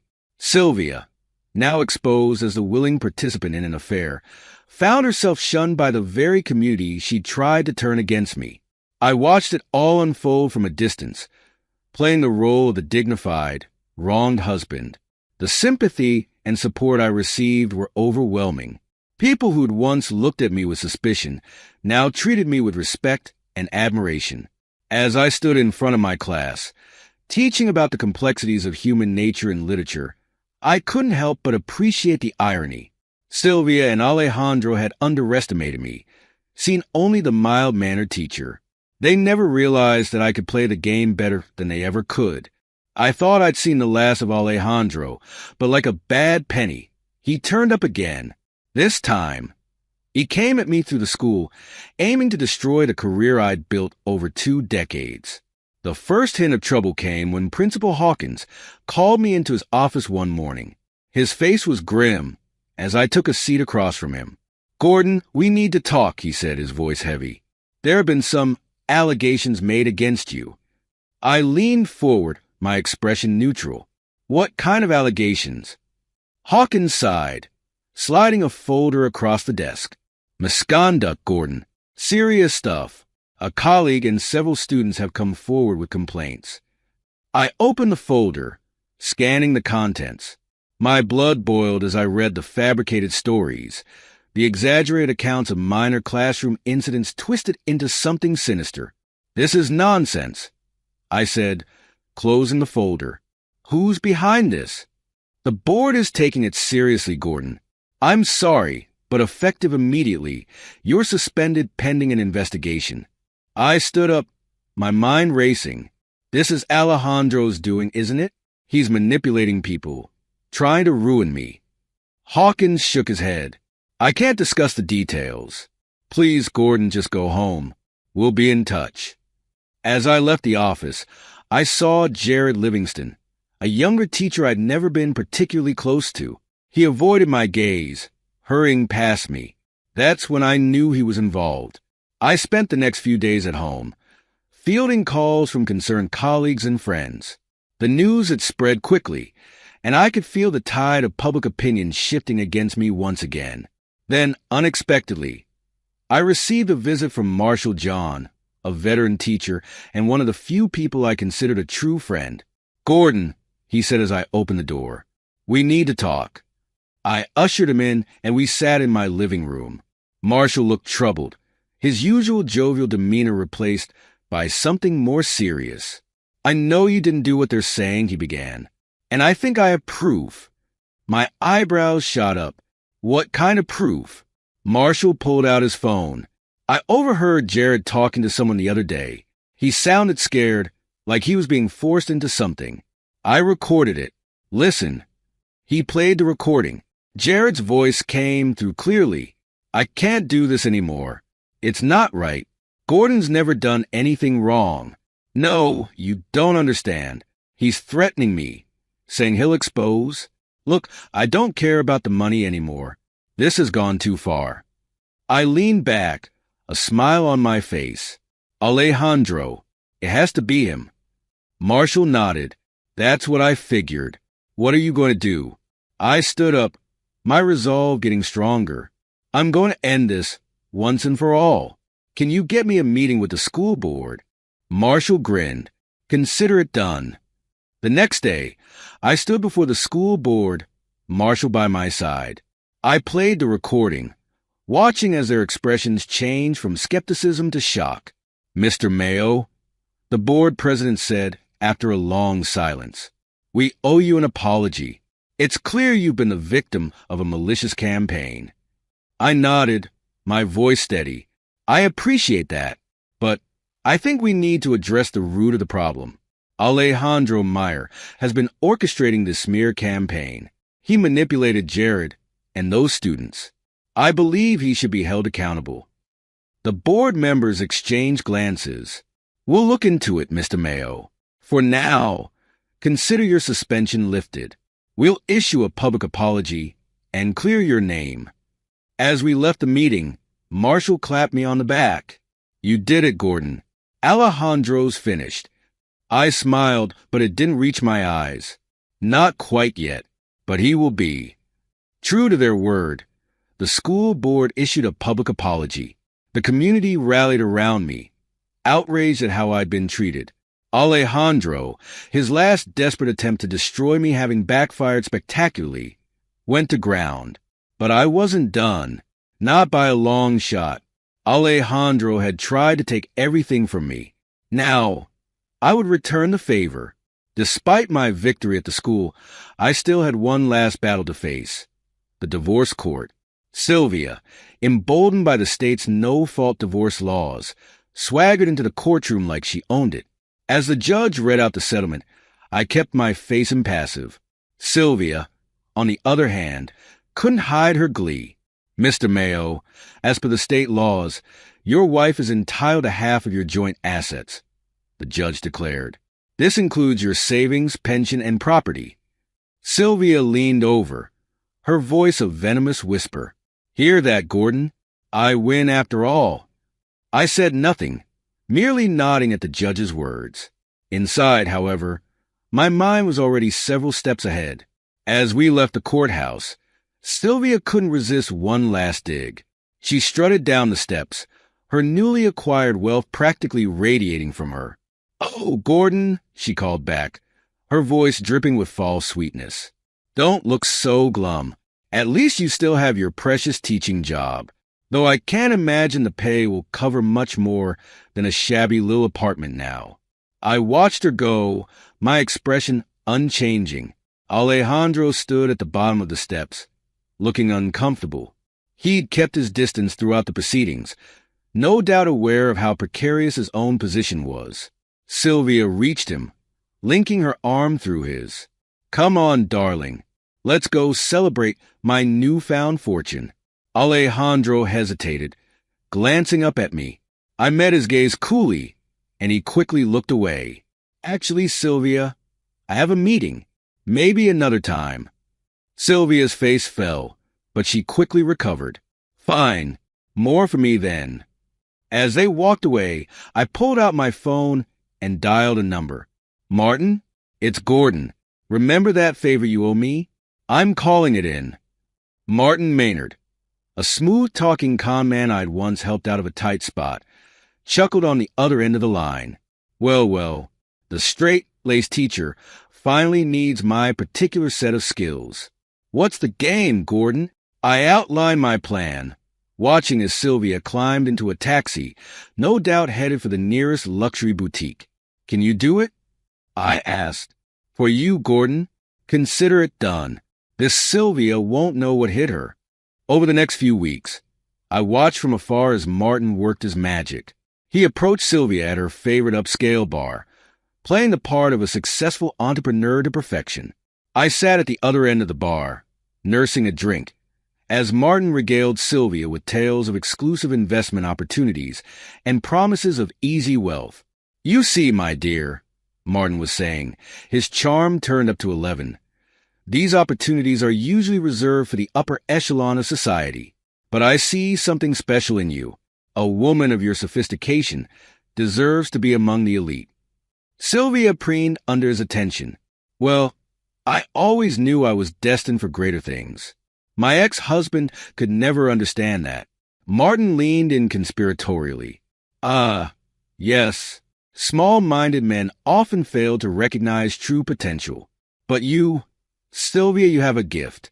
I can help you turn that settlement into a fortune that will make your ex-husband's head spin. I hid my smile behind my glass. Sylvia was falling for it hook, line, and sinker. Over the following months, Martin gradually introduced Sylvia to higher-stakes ventures. I kept tabs on her through my network of contacts, watching as she threw herself into this new world of supposed luxury and exclusivity. One evening, I received a call from Martin. "Gordon, my friend, I think it's time for the grand finale. Our dear Sylvia has developed quite the taste for high-stakes gambling. What do you say we introduce her to a game she can't possibly win?" I hesitated for a moment, then steeled myself. Do it. The next week, I stood outside a high-end casino, watching as Sylvia entered, dressed to the nines. Martin had set up a private game, promising unimaginable riches to the winner. Hours later, Sylvia stumbled out, her face ashen. I stepped out of the shadows, startling her. "Gordon, What are you doing here?" I shrugged. "Just out for a walk." "You look upset, Sylvia." "Rough night." She glared at me, her earlier bravado gone. "This doesn't concern you." "I'm fine." I nodded, my voice neutral. "Of course." "Well, good night then." As I walked away, I heard her burst into tears. But I didn't look back. Sylvia had made her choices. Now she would live with the consequences. The fallout from Sylvia's gambling addiction was swift and merciless. Within months, she had lost everything: the divorce settlement, her social standing, even her designer wardrobe. I heard through the grapevine that she'd been reduced to selling her prized possessions just to cover her basic expenses. Her once vibrant social life had evaporated, fair-weather friends abandoning her as quickly as her money had. One day, I ran into Sarah, the English teacher, at the local coffee shop. "Gordon," she said, her voice hushed. "Did you hear about Sylvia? They say she's living in some run-down apartment on the edge of town. Can you believe it?" I shook my head, keeping my expression neutral. "Life can change quickly, Sarah. It's a shame." Sarah nodded sympathetically. "You're a better person than I am, Gordon. After everything she put you through, I don't know if I could be so understanding." As I left the coffee shop, I allowed myself a small smile. Understanding? No. But satisfied? Absolutely. Weeks passed, and life settled into a new rhythm. My reputation at the school had never been stronger, with students and parents alike singing my praises. The community, having witnessed my grace under pressure, rallied around me. One sunny Saturday, as I was working in my garden, I noticed a figure approaching my house. As they got closer, I realized it was Melody, the kind-hearted librarian I'd grown close to in recent months. "Gordon," she called out, waving. "I hope I'm not interrupting." I stood up, brushing dirt from my hands. "Not at all, Melody. What brings you by?" She held up a book. "I found that novel you were asking about. Thought I'd drop it off." I invited her in, and we spent the afternoon talking books, life, and everything in between. As the sun began to set, Melody stood to leave. "This was lovely, Gordon," she said, her smile warm. "We should do it again sometime." I nodded, feeling a lightness I hadn't experienced in years. "I'd like that." As I watched her go, I realized that for the first time in a long time, I was looking forward to the future. The next day, I decided to finish a project I'd been working on for weeks, a beautifully crafted wooden box. As I applied the final coat of varnish, I thought about everything that had happened over the past year.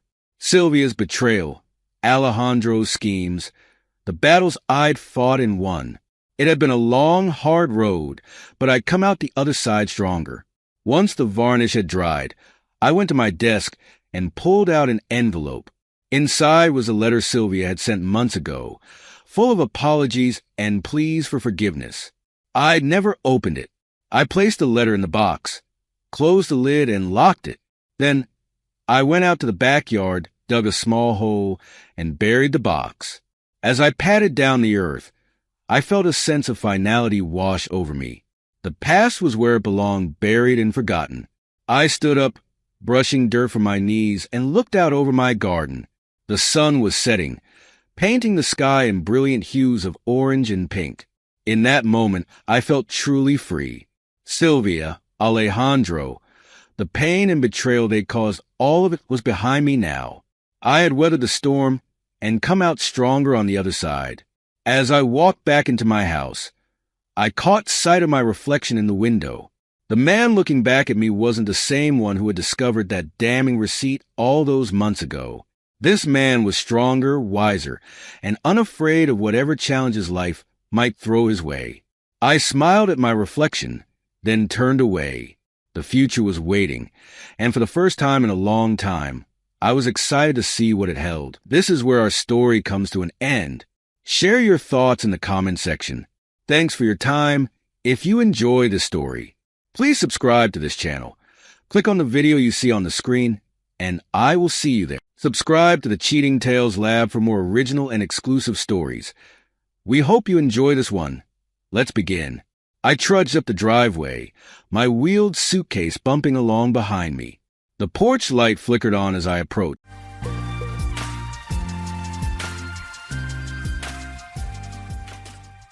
I woke up feeling queasy in my stomach. His hand rested on my back while the other attempted to intrude into my private area. A severe headache plagued me, unrelated to the drink consumed the night before. "Honey, I'm not a morning person," I muttered to CJ. "Oh, sorry," he whined. "But what about all those tales of you and Mark going at it all night and half the next day? I was 20. I grumbled. At 20, deeply in love, you can thrive on lovemaking. "Oh," he said, sounding sad. He resembled a hurt puppy, making me question my choices again. On paper, everything seemed perfect. I traded a 40-year-old man who worked all day and tinkered with his car for a 30-year-old who adored me. Mark focused on his job and saving for our future, while CJ was solely devoted to me. Mark, though not controlling or violent, always seemed to pick fights. When I stood firm, he'd smirk and walk away. That wasn't how things were supposed to be. My father always complied with my mother's wishes. He understood the saying, "Happy wife, happy life." Mr. Mark Clayton would sadly charge me for the same. They were all young and attractive. I was nearly in shock. What irked me most was that he had already crossed out that day, and it wasn't even noon yet. I wasn't foolish, and there's no chance I'll allow him to go off and engage in carnal encounters with a group of professional women. I anticipated the outcome of this scenario. He would have attempted to discard me swiftly, even quicker than his Mustang could reach 60 miles per hour in under 5 seconds. So that evening, recognizing where my primary support lay, I propositioned him for lovemaking. I was seething with anger, and ultimately, I ended up feeling hurt. "Nope," he responded. His words came out swiftly, almost as an afterthought. It seemed inconsequential, unworthy of acknowledgement. My frustration reached boiling point as the situation reversed. "Come on, Mark, it's been a whole week already," I pleaded. "I'm just not feeling it," he replied. "I could attend to your needs," I suggested. I attempted to appear alluring with a smile, although it felt like a struggle, especially when my deepest desire was to rid myself of him entirely. "Please, darling, let me please you," I begged. "I'm not sure," he mused as if contemplating. "You don't seem very into it. Maybe in a week." I was stunned, as this was a recurring pattern between us. I'd tried employing all the tactics gleaned from TV, magazines, and my mother to gain the upper hand, yet Mark always seemed to prevail. Conversely, CJ adored me. I held a divine status in his eyes. All I had to do was ask, and he would comply. Why hadn't I left Mark for CJ yet? There were 2 reasons. Firstly, deep down, I loved Mark despite despising his work ethic, his sense of responsibility, and his aversion to confrontation. Secondly, the more practical reason was CJ's lack of financial stability, despite his adoration and willingness to cater to my desires. Mark, the foolish man I married, earned a six-figure salary. Perhaps that's why things had deteriorated between us. It wasn't always like this. Initially, we were deeply in love. However, 20 years and countless arguments had compelled us both to fortify our defenses against each other. As I reflected on how our enduring love had turned into constant yearning and eventually into intense animosity, CJ came to mind. He gently caressed my legs, trying to boost my mood without upsetting me. His gentle touch always had a powerful effect on me. However, when Mark tried the same, CJ's efforts only made me more irritated. I asked CJ to come closer and massage my chest. He responded with enthusiasm. I nodded, and he promptly moved towards me. I hesitated to inform him that his leg rubbing was bothering me and distracting my thoughts. Conversely, my large chest were as artificial as my blonde hair. Following surgery, I realized I had lost most sensation in my breast buds. Mark always knew how to pleasure me there, unlike anyone else. Another aspect I despised about him. He excelled in bed, and his manhood was undeniably larger than CJ's. Mark always left me trembling like jelly. It was hard to believe he never cheated. Even harder to believe he truly loved and still loves me. This will be tough for him, but it's advantageous because it means I can return to him if necessary. Honestly, I wouldn't consider leaving Mark if he didn't always have to win every argument. If he had just let me take control as intended, we would have been much happier. In fact, if I had been in charge, I would have been a happier wife and made him the happiest man on the planet. But he angered me too often. It was CJ who helped me understand my true power in relationships. He told me that in divorces, women usually have the advantage, while husbands often end up living with their mothers and eating canned tuna. CJ himself was living with a woman who wanted to marry him, but she wasn't exactly his ideal partner. Since they weren't married, breaking up with her wouldn't be a problem. I acknowledged his point. He seemed surprised. Today was the day he suggested I should call him, CJ whispered while gently caressing my chest. Then it clicked, the plan we'd been strategizing for weeks. We patiently awaited the opportune moment, and this week fell into place perfectly. It was opportune because Mark was away, and both CJ and I shied away from confronting my husband directly about my decision to leave him and file for divorce. The mere thought of it churned my stomach. I have a modest sense of morality, and the notion of contacting him while he worked tirelessly on business, funding our lifestyle, felt wrong. Mark deserved better, a heartfelt conversation about our relationship. If we concluded our marriage was beyond repair, only then should divorce be broached. Following the divorce, we'd both be free to pursue new relationships. It wasn't the noblest approach, but it was the path we chose. Throughout our more than 20 years of marriage, Mark never laid a hand on me or raised his voice. When disagreements arose, he aimed for compromise, a trait that often frustrated me. He was too willing to settle. If compromise failed, he'd flash a quirky grin and walk away. Over time, I grew familiar with his thought process, understanding precisely what that look meant. It was a silent declaration of, "Screw you, you'll get nothing if you won't agree to half," or "Who'd want closeness with a 40-year-old when I can enjoy myself in Vegas?" Over the years, my resentment festered, reaching a point where I craved it all. In the divorce, I'd claim everything: the house, my possessions, and most of his finances. And when he retired, I'd expect half of his pension too. I consulted a lawyer, had divorce papers drawn up, and confided in my mother and numerous friends. They all expressed confidence in its success, but advised against it. What irked me was that even my mother, who always harbored disdain for Mark, deemed me irrational for considering divorce. Yet their opposition fueled my resolve.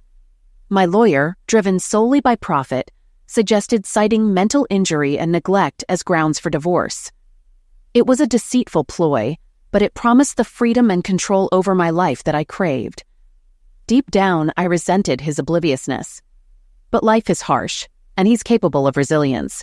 He'll bounce back with time. Besides, had I taken the time to discuss matters with him, he likely would have attempted compromise or talked me out of it. Sometimes drastic measures are necessary to capture someone's attention. It felt like one of those do unto others before they do unto you moments in life. I took a deep breath and answered the phone. CJ intensified his focus on my unconscious friend, as if urging me on. The rumble of trucks could be heard from behind the house, probably a neighbor's furniture delivery. I dialed a number I'd grown all too familiar with over the years. It rang once and connected midway through the second ring. It seemed almost too coincidental, as if he anticipated my call. "Mark?" I asked cautiously. "Who else would answer?" he replied. His casual response softened my self-reproach slightly. "Why are you calling me?" he questioned. He spoke as if it were strange or unexpected for me to call. Upon reflection, I realized he was right. I hadn't called him in years, except when I needed something for myself. This man had worked tirelessly to provide for us, while I had largely ignored him. Perhaps what I wanted would benefit us both. Maybe I could let him keep a little more money. I didn't need to hurt him. I just needed to be free. "I'm your wife," I reminded him. I was on the brink of liberation, feeling the intensity build as I neared the finish line. I could feel sweat dripping onto Shannon beneath me. She responded with a high-pitched sound, pulling me closer and sealing our lips in a passionate kiss. Her grip tightened around me. I let out a breath, trying to regain my composure. Shannon giggled and kissed me again. The temptation was strong. "Shannon, darling, I can't resist," I managed to choke out. She whispered back, "You'll have to wait a little longer, sweetheart. It'll be much better if you do." Every word from her was drawing me closer to the edge. "Oh my God, drive me wild, baby," I said, struggling to maintain control. Shannon had this incredible ability to push me to the edge, leaving me always wanting more. It was hard to believe it had only been 3 months since I met her. Just as I felt like I was about to lose myself, my phone rang, breaking the spell. I glanced down to see Shannon, clearly enjoying herself. Her eyes were rolled back, legs trembling. "Ooh, baby, that feels amazing," she murmured. I tried to refocus. "What are you doing to me, Shannon?" I asked, annoyed at the interruption. "I'm trying to make you happy, Mark," she said slyly. I couldn't help but confess, "I've been happy since I met you." She grinned. "You'll be even happier when we're finished. Answer the call." Hoping it might be important, I reached for the phone. But it wasn't what I expected. It was the movers. I had completely forgotten they were supposed to call upon arrival. Shannon, undeterred, resumed her playful actions, reigniting my excitement. Just as I was getting back into the moment, my phone rang again. I recognized the number and nodded to Shannon. She looked at me with a mix of amusement and a mischievous grin. After the call, Shannon rolled over and nestled beside me. I couldn't help but admire her physique. Her toned legs, heart-shaped derriere, and slender waist were mesmerizing. It was as if she was a work of art, perfectly sculpted. I chuckled at her jest about God focusing more on her posterior than her chest. I was in love again. Yes, again. Only for the second time. But this time, everything felt right. This love was akin to a phoenix, rising from the ashes of my past. Perhaps I should begin from the start. 3 months ago, I was a fool in love, enamored with a woman who despised me, and deep down, we both knew it. Yet I loved her, genuinely. Naively, I believed she loved me in return.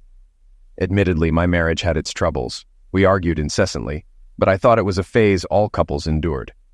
My awakening came when my secretary announced a visitor. As Shannon entered my office and took a seat, confusion clouded my mind. "Which company are you representing?" I inquired. "I'm part of the you and me out to avenge the idiocy of the corporation," she retorted. "I'm lost," I confessed. "You're about to be, Mark, and it won't be gentle," she warned. With a shrug of her petite shoulders, she continued, "Your wife is cheating on you." Initially, I thought I misheard, but her certainty left no room for doubt. She stated it matter-of-factly, as if discussing the color of the sky. Deep down, I sensed she spoke the truth. The revelation hit me like a ton of bricks. Sweat dotted my brow, my heart raced, and tears threatened to spill. Imagery of Anne with an unidentified man, lost in ecstasy, flooded my mind. Then the floodgates opened and tears streamed down my face. Ashamed of my vulnerability, I buried my head, refusing to let this petite redhead witness my anguish. Suddenly I was enveloped in the scent of cherries. Warm hands lifted my head, offering solace and tenderness. "I'm so sorry," she murmured gently. "I never saw this coming. I suppose I expected you to react like I did when I found out." I thought you'd get angry and want to confront my boyfriend. Perched on my desk, she cradled my head in her lap, stroking it in an effort to soothe me. You love her, don't you? She shook her head. Even though she cheats on you and never speaks well of you. Do you truly love her? When they're together, all she does is criticize and dictate. I don't understand. You try so hard to support her, yet she fails to appreciate you or your efforts. Why do you care so much about her? She continued to stroke my head, her voice calming, and I wondered if she aimed to pacify me or if she was simply thinking aloud.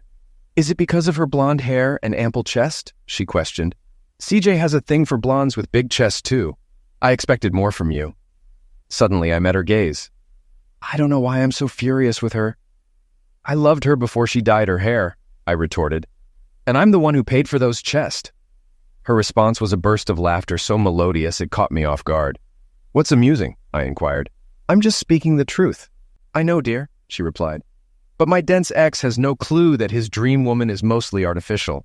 It likely cost you a fortune to make her look that way. I shook my head, feeling as though I were in a haze, yet my anger persisted. Shannon divulged everything, how they met and Anne's ulterior motives. They strategized, believing they'd found the best way to remove me from Anne's life while securing most of my assets. Shannon found herself in a similar, albeit less lawful situation. She'd supported CJ from the start, even as he indulged in affairs with women at the bar where he worked part-time, all the while yearning for his ideal blonde with ample curves, whom he found in Anne. Beyond the physical enhancements I financed, Anne also seemed to fulfill a maternal role for him. Shannon hired a private investigator to gather intel on CJ. I conversed with her agent, Sarah Price, multiple times before agreeing to her terms. It wasn't particularly challenging. However, this information proved futile for Shannon. Sarah, another striking redhead, reiterated this to Shannon numerous times. Since Shannon and CJ weren't married, the information held no weight for her. CJ could easily leave Shannon without repercussion. Conversely, I could utilize Sarah's findings and recordings to bolster my stance in the divorce proceedings and potentially lessen the financial settlement with Anne and her paramour. Over the weeks of observation and strategizing, Shannon and I grew closer. One evening, it all culminated in a conversation. Shannon, you deserve better than him, I asserted. Why don't you just leave? She suggested. Forget about him. But I can't leave without repercussions. I don't let anyone walk all over me, I explained. But haven't you already gained the upper hand by uncovering his schemes? You're not emotionally tied to him like I was, so you're not trapped, right? I reasoned. You're young and stunning. There's still time for you to find someone who will treat you right. Even in the dim interior of my Mustang, her green eyes sparkled. So you finally noticed, huh? She teased. Noticed what? I inquired. She grinned. I noticed you. From the moment you walked into my office, I confessed. Rubbish, she chuckled. You were so infatuated with Anne that you didn't even register that I was a woman, let alone possibly interested in you? Her laughter, as always, enchanted me. It was one of the things I adored most about her. Why do you think I'm still here? She choked up. I ended things with CJ and any desire for retribution weeks ago. Helping you get even means much more to me than seeking revenge on that fool.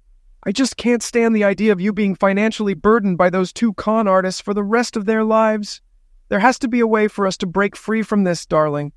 She drew close to me, embraced me, and kissed me for the first time. I was taken aback, yet I relished it too much to entertain the notion of not kissing her back. At 40, after 2 decades of marriage, I thought I knew how to kiss. But my experience was solely with Anne. Kissing Shannon was an entirely different sensation. The taste, the feeling, it was all distinct. I couldn't get enough. We lost track of time, forgetting about the tape recording of our cheating partners. Eventually, a voice interrupted us, but Shannon refused to let go of my hand. I suspected as much. All right, I was hoping this would happen, Sarah remarked with a smile. You two are adorable together. You're much better suited for each other than your current partners. Now that you're a couple, we can let those schemers go. They'll get their comeuppance eventually. But what about the divorce and our retaliation? Shannon inquired. Sarah surprised us by explaining some legal matters. The question is, are you both committed enough to pursue this? Sarah asked. Take some time to consider. This is a significant decision. I'll send you the bill. She smiled. The subsequent weeks were dedicated to crafting our narrative. Shannon and I honed our acting abilities.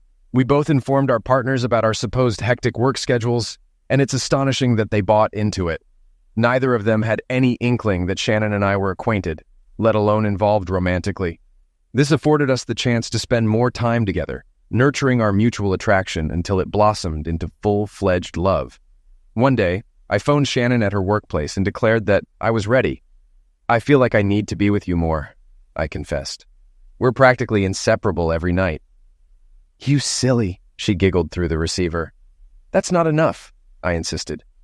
"But we haven't even been carnal yet," she whispered, indicating that she was cautious of being overheard at work. "I'm certain lovemaking with you will be incredible," I reassured her. "You have no idea," she purred. "But you do realize I don't have the same assets as your wife," she pointed out. "What does that matter?" I countered. "What truly makes lovemaking amazing is being with someone you love and genuinely want to please." Then she said it. Tears brimmed in her eyes, her voice quivering. It was as if she had been waiting for me to reciprocate. "I love you too, Mark, and I promise it'll always be this way. You can have every part of me whenever you want. I'm yours," she poured out. I was taken aback. No one, not even Anne in our youth, had ever expressed their love for me so eloquently and passionately. "And no, I've never said anything like that to anyone before you," she declared solemnly. "Not even that idiot CJ." "I never doubted it," I responded. "I'm just curious about how soon we can proceed. We're following Sarah's plan. The call this morning was precisely what we were waiting for." The ironic aspect of all this was my sincere belief that fate played a hand in bringing us together. While we meticulously planned, we took great care not to be seen together for weeks. Yet acquaintances of ours kept approaching each of us, divulging suspicions about our significant other's infidelity. We had to feign ignorance, which bordered on a comedic farce akin to Shakespearean proportions. It seemed that only CJ and Anne suspected that we were aware, presuming their superiority over everyone else. Finally, my faux business trip arrived. It was a ruse, but it served its purpose. Fortunately, Shannon's mother conveniently fell ill around the same time. The illusion of both of us being out of town emboldened the swindlers, leading to that pivotal phone call. Things didn't unfold as smoothly as we anticipated. Both Shannon and I had anticipated the call to come on Friday night. That's why I scheduled the truck to arrive on Sunday morning. I wanted to give the lovebirds a couple of days to relish each other's company before everything unraveled. Nevertheless, Shannon and I relished the moment of triumph. As I answered the call, I addressed the voice of the woman he had been married to for over 20 years. "Who else can answer my phone?" I replied gleefully. Shannon approached and embraced me, lending me a strength I never knew I possessed. "Why on earth are you calling me?" I demanded. "I am your wife," she replied. Mark, dear, I need to tell you something, and you probably won't like it. I think the simplest way to do this is to inform you that in the long run, it will benefit both of us. It may not seem like it now, but I just burst out laughing. And he laughed too. I couldn't believe he was laughing at me. CJ went downstairs to see what was happening with the damn trucks. I wish CJ had been by my side. "So why the hell are you laughing?" I queried. "I'm being serious." "Well, the other day someone was talking to me and said, 'You'll leave me in the lurch,'" he said, still in that same chuckling tone. He really knew how to get under my skin. Well, in a moment he'll be laughing out of the other side of his mouth. And that's what it's all about. This time I was determined to outsmart him. "But let me tell you, I have some news for you," he continued, "and you'll soon find out what it is. Then you'll have to dine alone." "What on earth are you talking about?" I questioned. "I don't think it was your idea at all." He chuckled. "I think this is CJ's scheme. Hell, he knew about me and CJ. He mentioned overhearing some people talking about it, probably my nosy neighbors.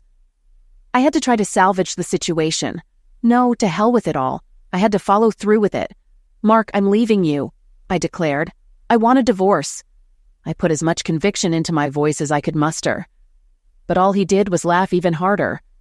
"Your letter to me gave me pause and made me wonder why."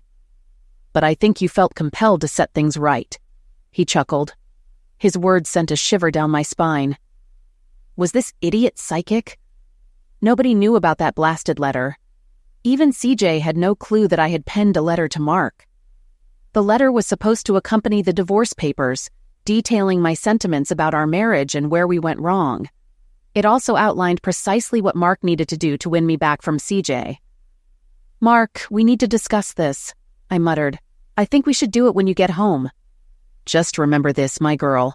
When you look at the sky, he crooned, you can see the stars and still not see the light.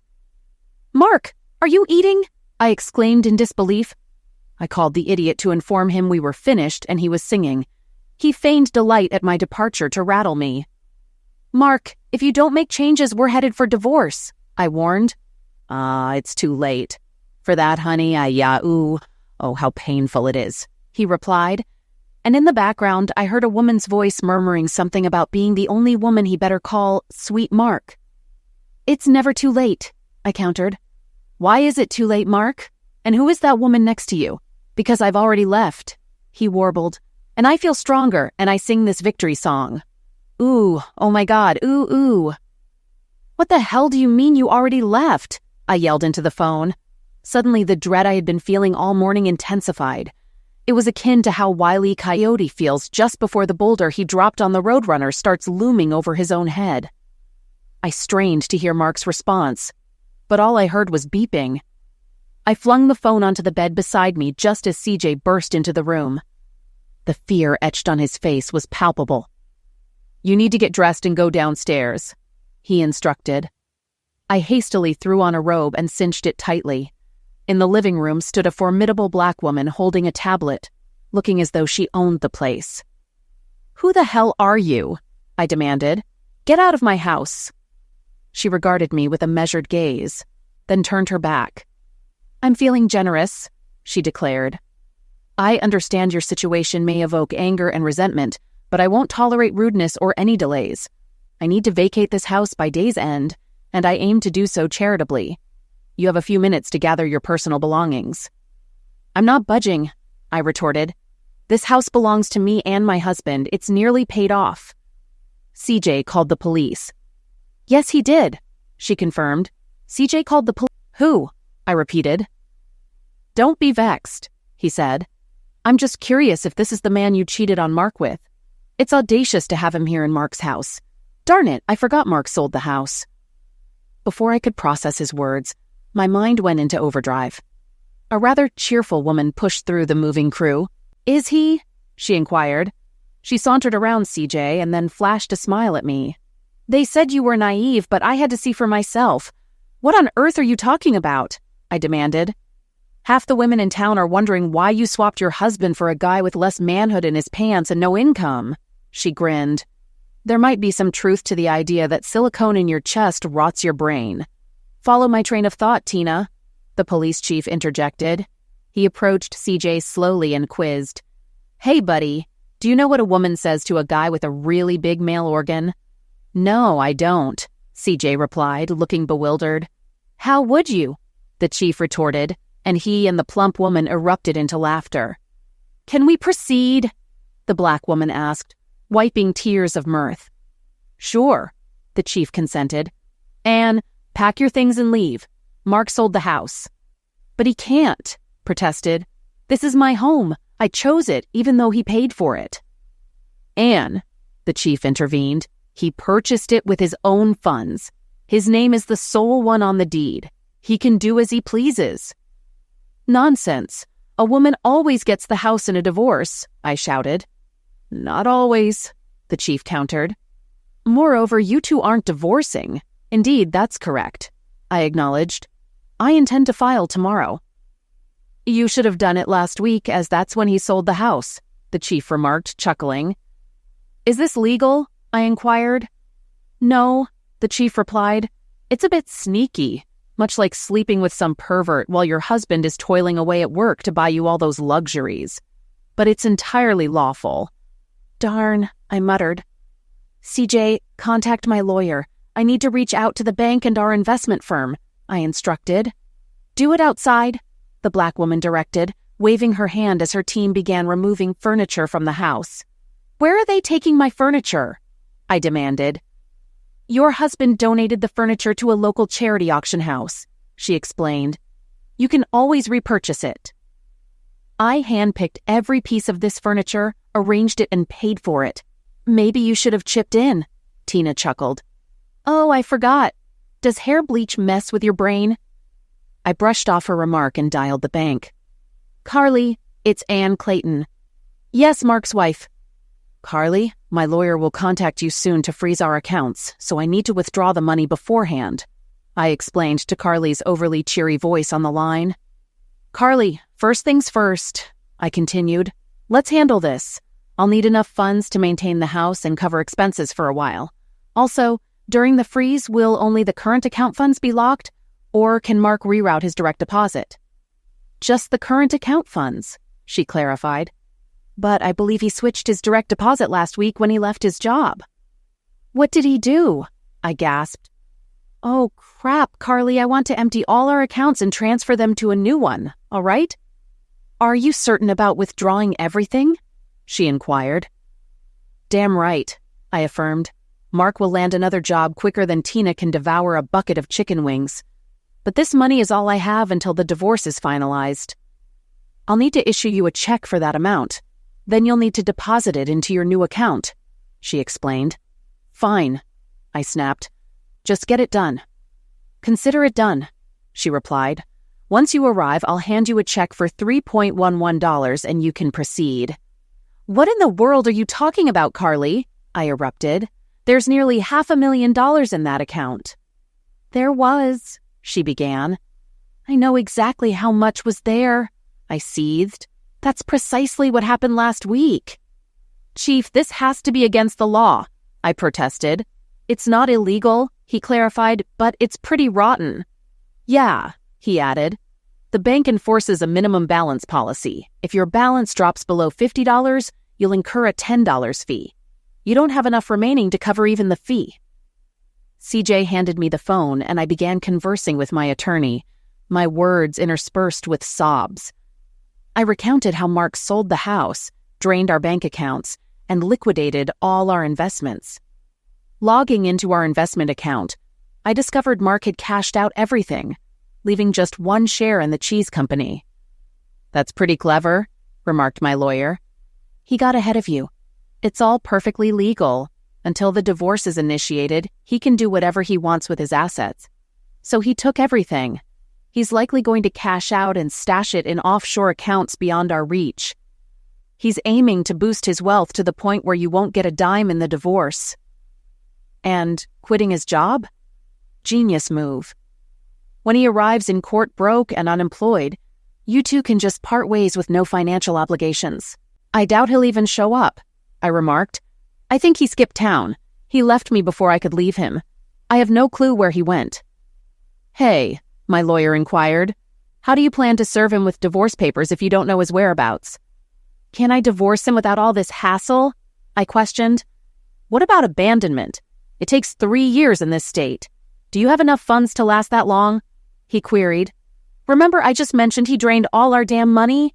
I seethed. "Well, no money means I can't afford your fees." Click. And again. All I heard was beeps, accompanied by the movers snickering under their breath. That's how my life spiraled into chaos. I temporarily crashed at my mom's place. Mark was thorough. He sold off or gave away all our possessions. He took all 3 cars, both his Mustangs and the winter Jeep. He kept my new Lexus, but I couldn't cover the payments, so it was repossessed. I consulted with several pro bono lawyers, and they all agreed I needed to stir up some serious trouble to counter his actions. Almost every lawyer, upon hearing the facts, deemed his actions brilliant and entirely lawful. There's no law saying a man must remain with his wife just because they're married, nor is there any prohibition against selling a jointly owned home. Mark had full entitlement to withdraw funds from our accounts, since he was the primary account holder. He came out on top. I tried reaching him, but his number was disconnected. There was a message there. I was certain he left me some sort of clue, but I was too dense to grasp it. Days turned into weeks with no word from him. Weeks stretched into months. I lost CJ within the first month. He struggled to make rent after his girlfriend left him for another guy the same day Mark abandoned me. What were the odds? One day, while listening to the radio, I broke down in tears. There was a band I vaguely knew of called the Eagles. Their lead singer, Glenn Frey, sang a song called Already Gone. The tale mirrored my life so closely that tears welled in my eyes. The gibberish Mark uttered or crooned to me on that day of his preemptive strike was lifted straight from this song. My life was filled with hard labor. I toiled 6 days a week alongside my mother cleaning hotel rooms. Many guests reminded me of my past life. I habitually took my blessings for granted, always believing I deserved more. After just a few days of struggling to survive, I began to regret how I treated my husband. It pained me to recall that I used to spend more on makeup in 2 weeks than I earned in my current salary. At 43, I knew my opportunities were limited. The only odd thing was that after 3 years of hardship and poor diet, I gained a few pounds and stopped coloring my hair. One day, upon returning home, I found an invitation awaiting me. The following day, I received an invite to a local cafe. Though unsigned, I knew it was from Mark. Suddenly it clicked. Mark could have emptied our accounts, but he left an odd sum. $3.11. It's been 3 years, 1 month, and 1 week since he left me. That's it. My sentence was served. My penance over. Damn, I wished I had realized this sooner. I could have dieted and reclaimed my figure. Then I realized it didn't matter. Mark always loved me. Blonde hair and ample chest were my choice. While I strove to look my best, a realization struck. I suddenly remembered the song's final line Mark quoted before he departed. It happens so often that we live in chains that we don't even know we have the key. There was a message in the invitation. It signified that we had come full circle. I was certain this meant he was ready to reintegrate me into his life. It suddenly dawned on me that I had been a fool. I was always in control. While I idled, Mark worked tirelessly to fulfill my every wish. The only time he refused was when I tried to coerce him into something he didn't want to do. When I attempted to divorce him, to leave him, he took it personally. True to form, he granted my wish and left first. Oddly, I had spent the last 3 years fearing the inevitable, expecting divorce papers to arrive sooner or later, yet they never did. Now I felt I understood why Mark still loved me and eagerly anticipated our reunion. I arrived at the bar slightly early. A disheveled bartender, showing signs of heavy drinking with his ruddy complexion, approached my table. "You've put on weight," he remarked. "How many donuts have you eaten? Have you drunk enough to forget your own shortcomings?" "What brings you here, CJ? I thought you still worked here," he retorted. "I received an invitation for lunch at a cafe across the street," I explained. "I came to gather courage." "This is odd," he observed. "Too much of a coincidence." "What do you mean?" I inquired. "I also received an invitation," he revealed. "Did yours include a cryptic riddle?" "It wasn't much of a mystery," I replied. "It was Mark's way of signaling he wants me back." "What exactly did it say?" he probed. "It read, 'We've come full circle. I'm ready to give you what you want,'" I recounted. "You're right," he acknowledged. "Yours differs from mine. Mine posed a question. Why does a squirrel hide nuts in its nest?" "I'm clueless about that," I admitted. "I believe it means Shannon wants me back," he concluded. "Squirrels hide nuts to protect them from birds. Birds is slang for women. Shannon's telling me she doesn't want me with other women. I think they colluded to reunite us after a period of suffering, wanting us to accept them on their terms." "Forget all this," I exclaimed angrily, abandoning all I had learned over the past 3 years. "If Mark wants me back, he'll have to work hard for it." With resolve, I stormed out of the bar and made my way across the street to the cafe. Taking a seat at a small table, I scanned the cafe and spotted CJ's entrance. He settled at a nearby table on the sidewalk, where 2 college guys played hacky sack. Seeing CJ, I pondered his riddle and realized his mistake. Despite waving desperately, he remained engrossed with the guys until he eventually noticed me. His wave and headshake left me puzzled. As CJ sat, the guys nearby lost control of their bag, which flew toward him and toppled his glass. Rising angrily, CJ was struck in the groin as another bag fell before him. One of the guys attempted to skillfully kick the bag back up but missed, fortunately leaving it undamaged. However, his foot landed a mighty blow to CJ's lap, eliciting a piercing scream. I hurried over as waiters tried to assist him, but all they could do was help him to his feet. As the ambulance arrived to take him away, I informed him, "Your interpretation was off." Through his pain, he groaned, "What?" "She didn't want your return," I clarified. "It's not about birds, it's about reproductive organs." Doesn't matter, he grumbled, attempting to speak further but was interrupted by the appearance of a girl resembling a college student. Tall and fair-haired like me in my youth, she approached with a briefcase and gum in hand. "Are you Anna Clayton?" she inquired. "Yes," I answered sharply. Handing me a stack of papers, she explained, "His list of demands. Why don't you ask him yourself? You've been served," she spat. Glancing around the cafe, I spotted him. Suddenly, the riddle's meaning dawned on me. Full circle signified achieving what I desired, not necessarily Mark's return. This meant I got what I wanted. After Mark and I split up, we got divorced. The issue was it wasn't what I desired anymore. I yearned for the life I once knew and lost. To be frank, I was accustomed to living modestly.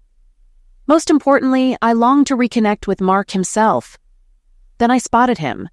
He appeared well, even better than when we parted ways. He seemed content. However, he wasn't by himself. A woman accompanied him. She had red hair, was youthful, stunningly beautiful, and noticeably pregnant. Between them, holding each of their hands, was a little girl who perfectly blended their features. She sported Mark's hair color and her mother's vibrant green eyes. This petite girl gave me the same peculiar smile Mark had. Perhaps it's genetic, or she somehow sensed the situation and its significance, just like I did. The moment I saw them together, I realized it was truly over. There was no hope of rekindling with Mark. Emotionally, he was distant. There was no use in vying for his affection. This redhead wouldn't let him go. She offered him her heart, love, and undoubtedly her physical presence. She also bore him children. Reviewing the divorce papers, I noticed Mark's retaliatory stance against me. I aimed to secure financial compensation through legal means. I needed his money, but not him. In the end, I got neither. He divorced me, claiming abandonment, allowing him to retain all his assets and his newfound happiness. I glanced up from the paperwork for one final glimpse of the man I'd lost. But it was too late. He had already departed, leaving me with nothing but tears.